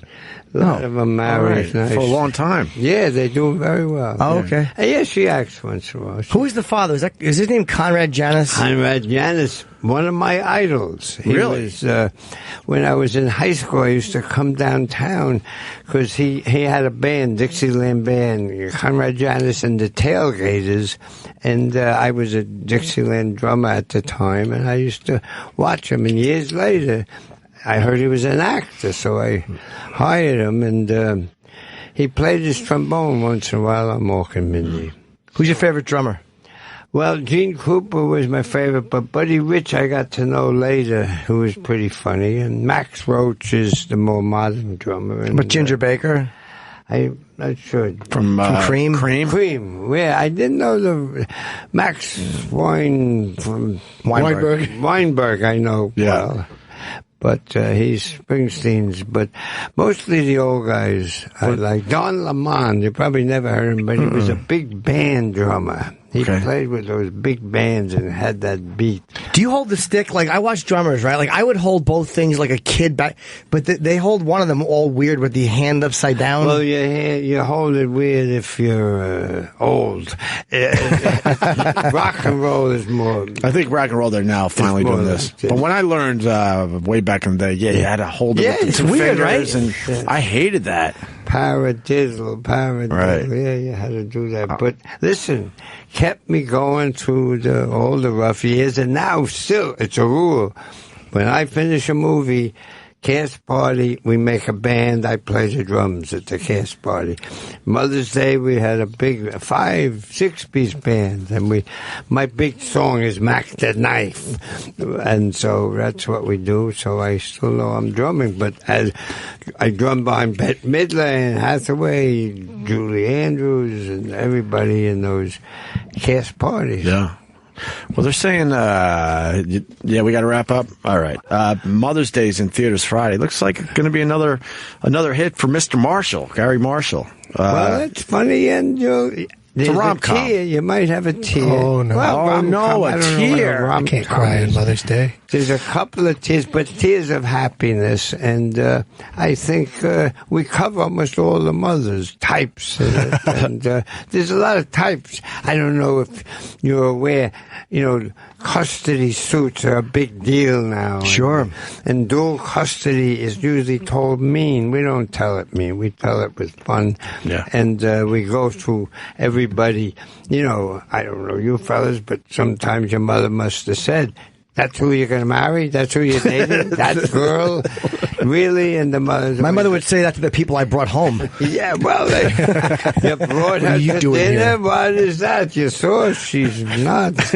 Anyway, we go into that. Mothers don't like who you married or dating. And so it's pretty much fun. Yeah, and it stars, once again, Julia Roberts, Jennifer Aniston, Kate Hudson, and Jason Sudeikis. Have you picked out the next holiday yet that you're going to do? You've done Valentine's, New Year's, Mother's Day. Is there something else? Well, you know, they want me to do religious holidays. St. Anthony's Day, Cinco de Mayo. Kwanzaa. Do Kwanzaa. Cinco de Mayo, the movie. That's I the would movie. go, not I love the- it. I would go Flag Day. Arbor Day. Let's go Flag Day. No, Arbor Day was a challenge. How to make a tree funny. I didn't think of that. That's a toughie. But we might do Sukkot, Passover. But what I really have, seriously, nobody ever asked me because they never cared. I play softball, but I have a senior softball movie. That sounds awesome. To do with Around the bases in 80 days. Yeah. Yeah. He goes, yeah. I do that joke.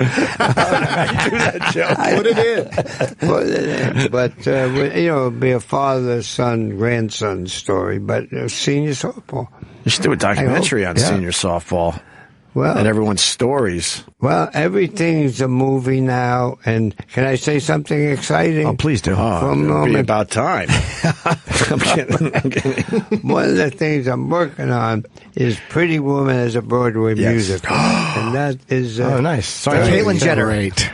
No, I'm writing it with J.F. Norton, who wrote this original screenplay, and that great Broadway guy, Jerry Mitchell, who did Kinky Boots, Hairspray, Legally Blonde, and Paula Wagner's the producer, Broadway producer. So I'm with the Broadway people now, and music by a guy you probably know, Bryan Adams. Brian, I like him very much. You know, Brian. I like Summer of '69. It reminds me of my youth. There's your youth. I was in the band, and Jody got married.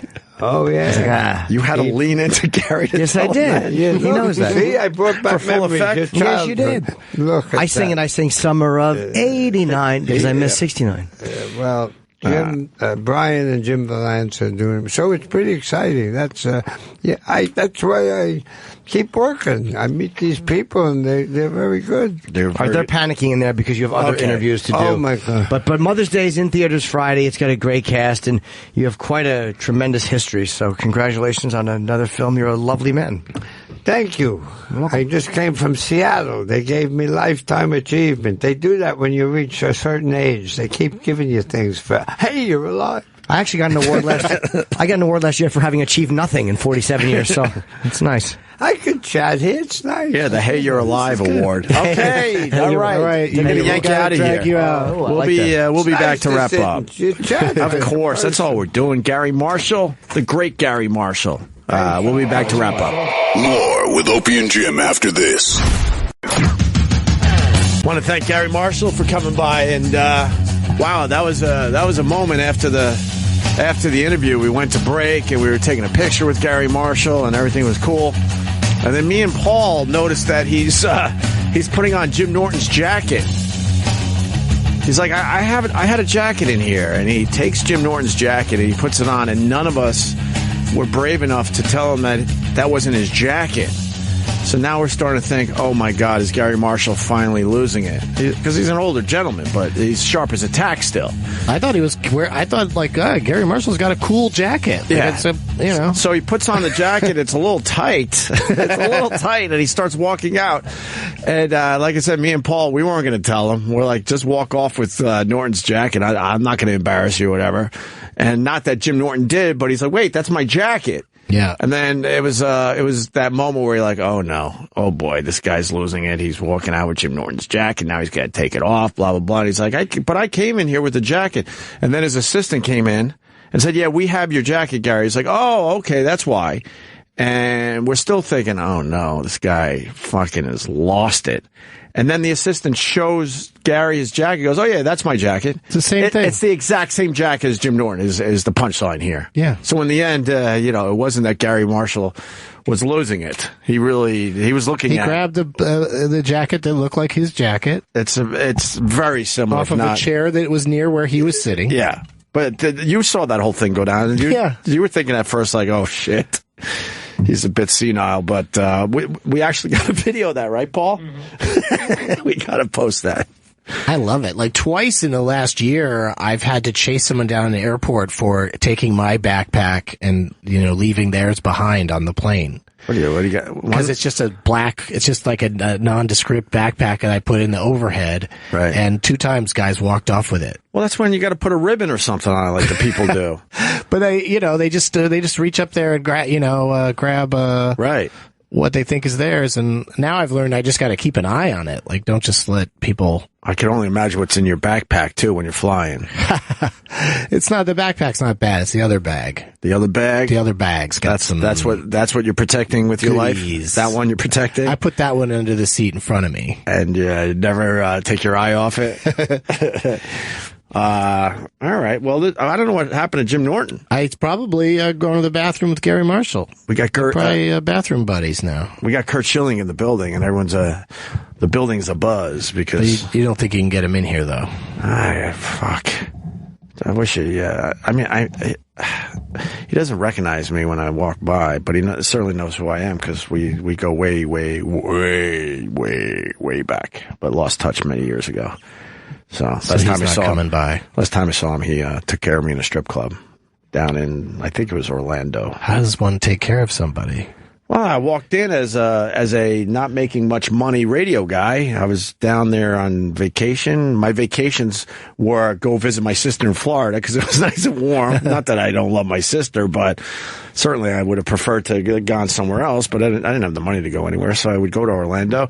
And then one of my old PDs was down there, and he wanted to take me out for, some steak and just catch up or whatever. And then he suggested, let's go to the strip club, and we went to a strip club, but we have no fucking money.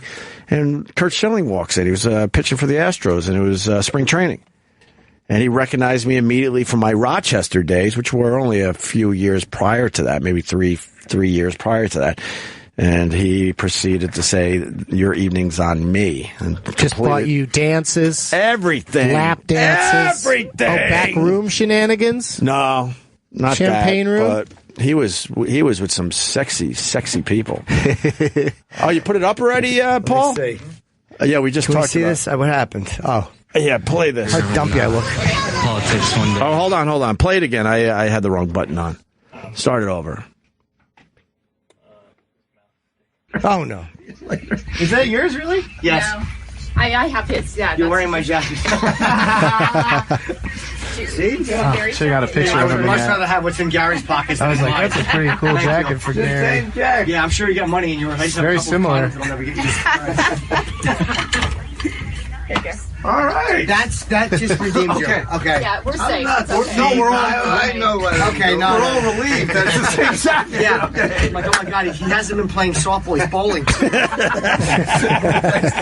I had no idea you were filming that. Good. I'm glad you said not senile. No, you were gone. I told the whole story. Me and Paul noticed right away, but I didn't want to be the one to go, that's not your jacket, because I didn't want to point out that maybe he's losing it. So I just thought it looked like a younger man's jacket. I didn't know that you both had such good taste. I figured you could just go buy another one. I'm like, I can't tell him that he's putting on Jim Norton's jacket right now. Wouldn't it have been great, though, if I overreacted and grabbed the back of the jacket and said, you thieving old coot, and shook him angrily? Gave him a good shake? Yeah, just shook him really roughly. I think we all were very relieved when it turned out it was pretty much the same jacket. Yes, he's not a Anyway, we filmed part of that, so we just posted that. We got links on our Twitter and our Facebook and whatnot. So Garry Marshall was fantastic. Go see his movie Mother's Day if you're into. He didn't like that I said rom-com, but it's a rom-com. He didn't like that? There's some laughs, there's some romance, there's some tears, and everything. It's going to make you cry, maybe. And then everything is wrapped up nicely by the end of the movie. It's one of those films. Jungle Fever made me cry. Yeah? Yep. Oh. Why? Please. What part? Gator got shot. And that, what are you staring at him for? I don't know what's happening. I don't know what's going on. I don't know Jungle Fever well enough to get references from it. Oh, from Samuel Jackson? That was a big thing for him. Like that was his big. It's the best thing he ever did. You think? He's really good in it. Like he definitely got snubbed on that one, I think. Yeah, it's much better than, Pulp Fiction's a great film. Phenomenal. That to me was just so good. That was his best performance as far as I thought so. Well, either that or in Coming to America. I loved him as that robber. Then again, his cheeks in Goodfellas, his ass in those tight little underpants. You can't not love Samuel Jackson's ass in that. You know? Big fan? I never thought I was until I saw him getting shot with his little hiney. All right, we're starting to wrap up here. We were talking about. Wow, I've never said that in bed. We were starting talking about bathroom stories and how these stories come out where guys are sneaking into the women's room or whatever, and that's why you got to kind of question it a little bit because you don't want just people taking advantage of the fact that people want to use different bathrooms now. Yeah, people love a good loophole and just stick something in. And it reminded me of a story, and then Garry Marshall was waiting, so I couldn't. Yeah. My favorite bathroom story of all time was the guy that went into the porta potty at I think it was a campsite. Remember that story? Remember it. I was in it. He went in the actual hole so he could check out women. Sure. The shithole. He got down in there. You know the ones and would just look up at their ass. What'd you do? Yeah. But also you couldn't, while the woman's sitting on it, she would be cutting out all the light. He'd just be in the darkness looking at it. Maybe he had a light source. Maybe. Lighter. They kept hearing a lighter light and feeling like heat on their heinies. He'd explode if they farted into the lighter. We haven't talked about it in years, but that was one of the greatest ones ever. This guy wanted to see something so bad that he got into the actual shithole. You know the porta potties that they just put over an actual hole. Yeah. And he was in that. That is so gross. Checking out people.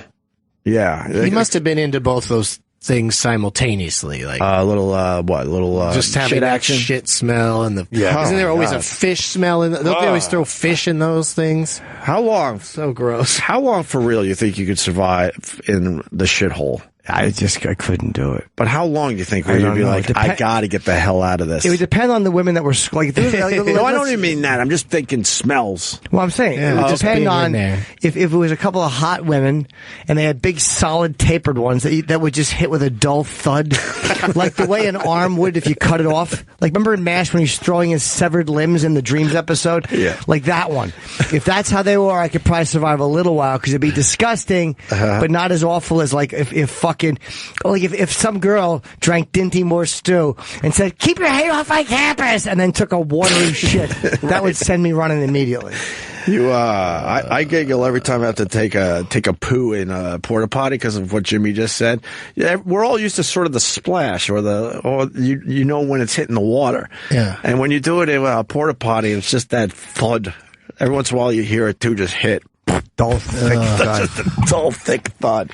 And something's not right about that. I don't like that scene where the kid in Slumdog Millionaire is in he falls down into the shit in a porta shit and shitter. It's glad you didn't mind it in Schindler's List, Doug. Apparently that was okay. I didn't want to go back that far because there's young people listening and.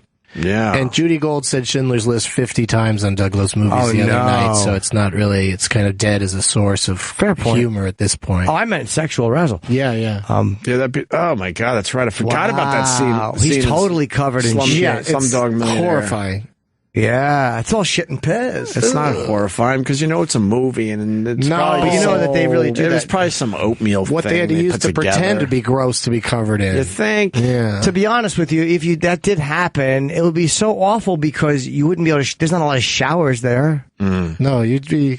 That kid probably is smells shit out of luck. Slumdog Millionaire. Remember we interviewed that guy? I do. You did? He came in? Yep. I do remember. I bet you it was just chocolate and oatmeal put together. It was all nice for everybody. I hope so. Can you find that porta potty story I referenced? I know that would be a tough pull today because it's a few years ago. But this guy really needed to see some stuff. You might get a Colorado peeper who hid in tank of portable toilet to spy on women sentenced to 3 years in prison. They gave him 3 years in prison for this. At least he won't mind the food. This might be a different one that we never did. Oh, very good. Sorry, Jimmy. I shouldn't fucking breathe there. Very nice. Luke arrested in 2011 after a woman at a yoga festival. No, this is different. A yoga festival. What a place for a dump. Healthy hemp shits. Fucking vegan dumps all over your face. Yoga animal byproduct all over you. Good for him. Saw him emerge the tank and run away. Is also suspected of hiding in other bathrooms around Boulder to watch women use the toilet. Maybe it is the same guy and they finally had it with his shenanigans. Yeah, he's a serial silly goose. A Colorado man who hid in the tank of a portable toilet at a yoga festival to spy on women has been sentenced to 3 years in prison and 10 years probation. Luke's sentence was handed down Friday. 31-year-old pleaded guilty in July to attempted unlawful sexual contact and 2 burglary counts. What, he was reaching up? He wanted to get a grab. He probably was sniffing. I bet he was putting his nose up there, like when they go. He put his nose up there and get a little whiff. Wow, this is a different story. So there's more than one of these creeps out there. Yes, we are legion. This is very different. Police arrested Luke in 2011 after a woman at a yoga festival in Boulder noticed something moving in the tank of the portable toilet. Then saw furiously jerking off stuff moving down there. Then saw a feces-stained man emerge and run away. Oh. Police said he also was suspected of hiding in other bathrooms around Boulder. We said that a couple times. They keep reiterating the same shit in this story. Well, now he's done his time, and he's probably out shopping for wigs. Yeah. So he can do this. He can go into the ladies' room and just watch from a more comfortable position. Yeah, man. If you're gonna do that, you gotta keep quiet. You can't move around down there. The yoga woman classic wants to be caught might be part of the equation. He ought to get a job as a plumber. Like, that's the best part. You go to a hot girl's house, you find out she lives alone, and she clogged the bowl. And you're like, all right. Yeah. So how do you get her naked? He seems to want to see the ass and all of it. Maybe. Well, now that wasn't the one I'm thinking of. Now we got another one from Albany, New Hampshire. Man pulled from women's outhouse tank. Man facing charges. That's the police said they pulled him from a tank under a woman's toilet that was filled with human waste. Gary Moody, 45, was under a lot. This might be the one. Under a log cabin outhouse off the Kankamangas Highway in Albany. You can draw your own conclusions as to the conditions we encountered. Police said they got a call from the parents of a teenage girl who said that when she went to use the facilities, she saw Moody's face staring back at her from the hole. Oh, my goodness. You got some splaining to do. Moody was hosed off before police cuffed him. That's a very tough explanation to give. Why are you looking up at me shit, sir? I lost my keys. Right, you know what? I dropped my keys. It's the best you can do. Yeah. What do you think? You think that would work? Nope. Not at all. But also, the guy must not have cared who would go in there because, men could just go into an outhouse, I think they're not designated male or female, so he was just up for anything. I think you take the chance if you're in that state of mind. You're like, all right, look, I might be seeing some hairy man ass, but there might be a teenage girl right around the corner. Go back to that story. We're done with that. It's a very filthy environment. Before we put anybody in contact with him, we had to decontaminate him. We treated him as if he were hazardous material. Jeez. He just must be sick to put yourself in that muck. Disgusting. Okay, whatever. No, it's a special kind of creepy. You got a third story? Oh, okay. There's hundreds of these, dude. There's hundreds. There should be more. Then there's another one from 2009. Travis. And I feel like there was one where the guy said he was looking for a wedding ring or something. That was his excuse. You need an excuse. Like, if you don't have an excuse, you're a fool. You should have an excuse going into it, just in case. You know it's not going to work, but you have to be able to say, I tried to lie my way out of it. Mm-hmm. Yeah. When they say, why are you in a porta potty watching a woman shit, and you go, you're finished. You can't even have an option. Better have a reason. My ring fell. What if you got that, but you go, my ring fell? But not as good. I know, because he was probably, I was lost. I thought there was a phone in here. He probably just bumbled out a terrible excuse. I lost my wedding ring. Yeah. He's pulling it off his finger as he says it. They're like, sir, you're wearing it. He's like, well, I found it. I just dipped my finger in there and put it back on. All right. We've done it.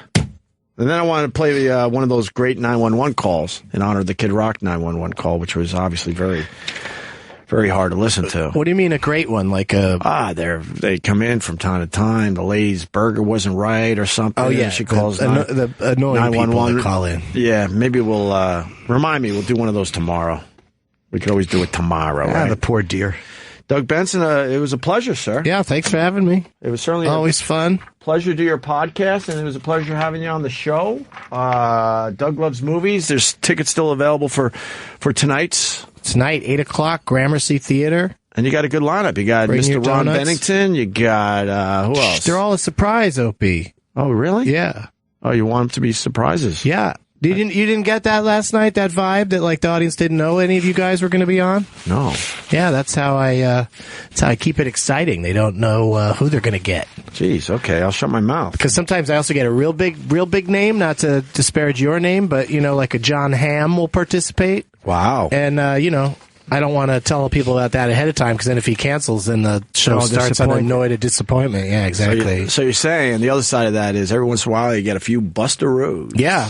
Sometimes you got to watch Judy Gold sit there with a lamp.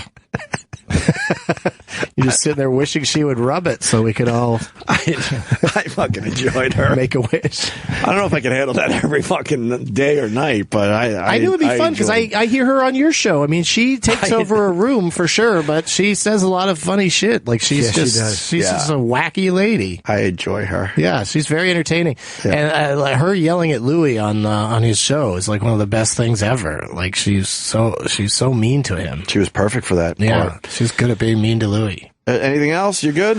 Yeah, just DougLovesMovies.com and come out to the Gramercy tonight if you're in the NYC area. I'll NYC you there. Okay. And I know we added a whole bunch of videos today, Opie Radio on YouTube, but we got day 2 of Austin, the Moon Tower Comedy Festival. It's an accelerated video, basically. It's all the highlights. It's really, really good.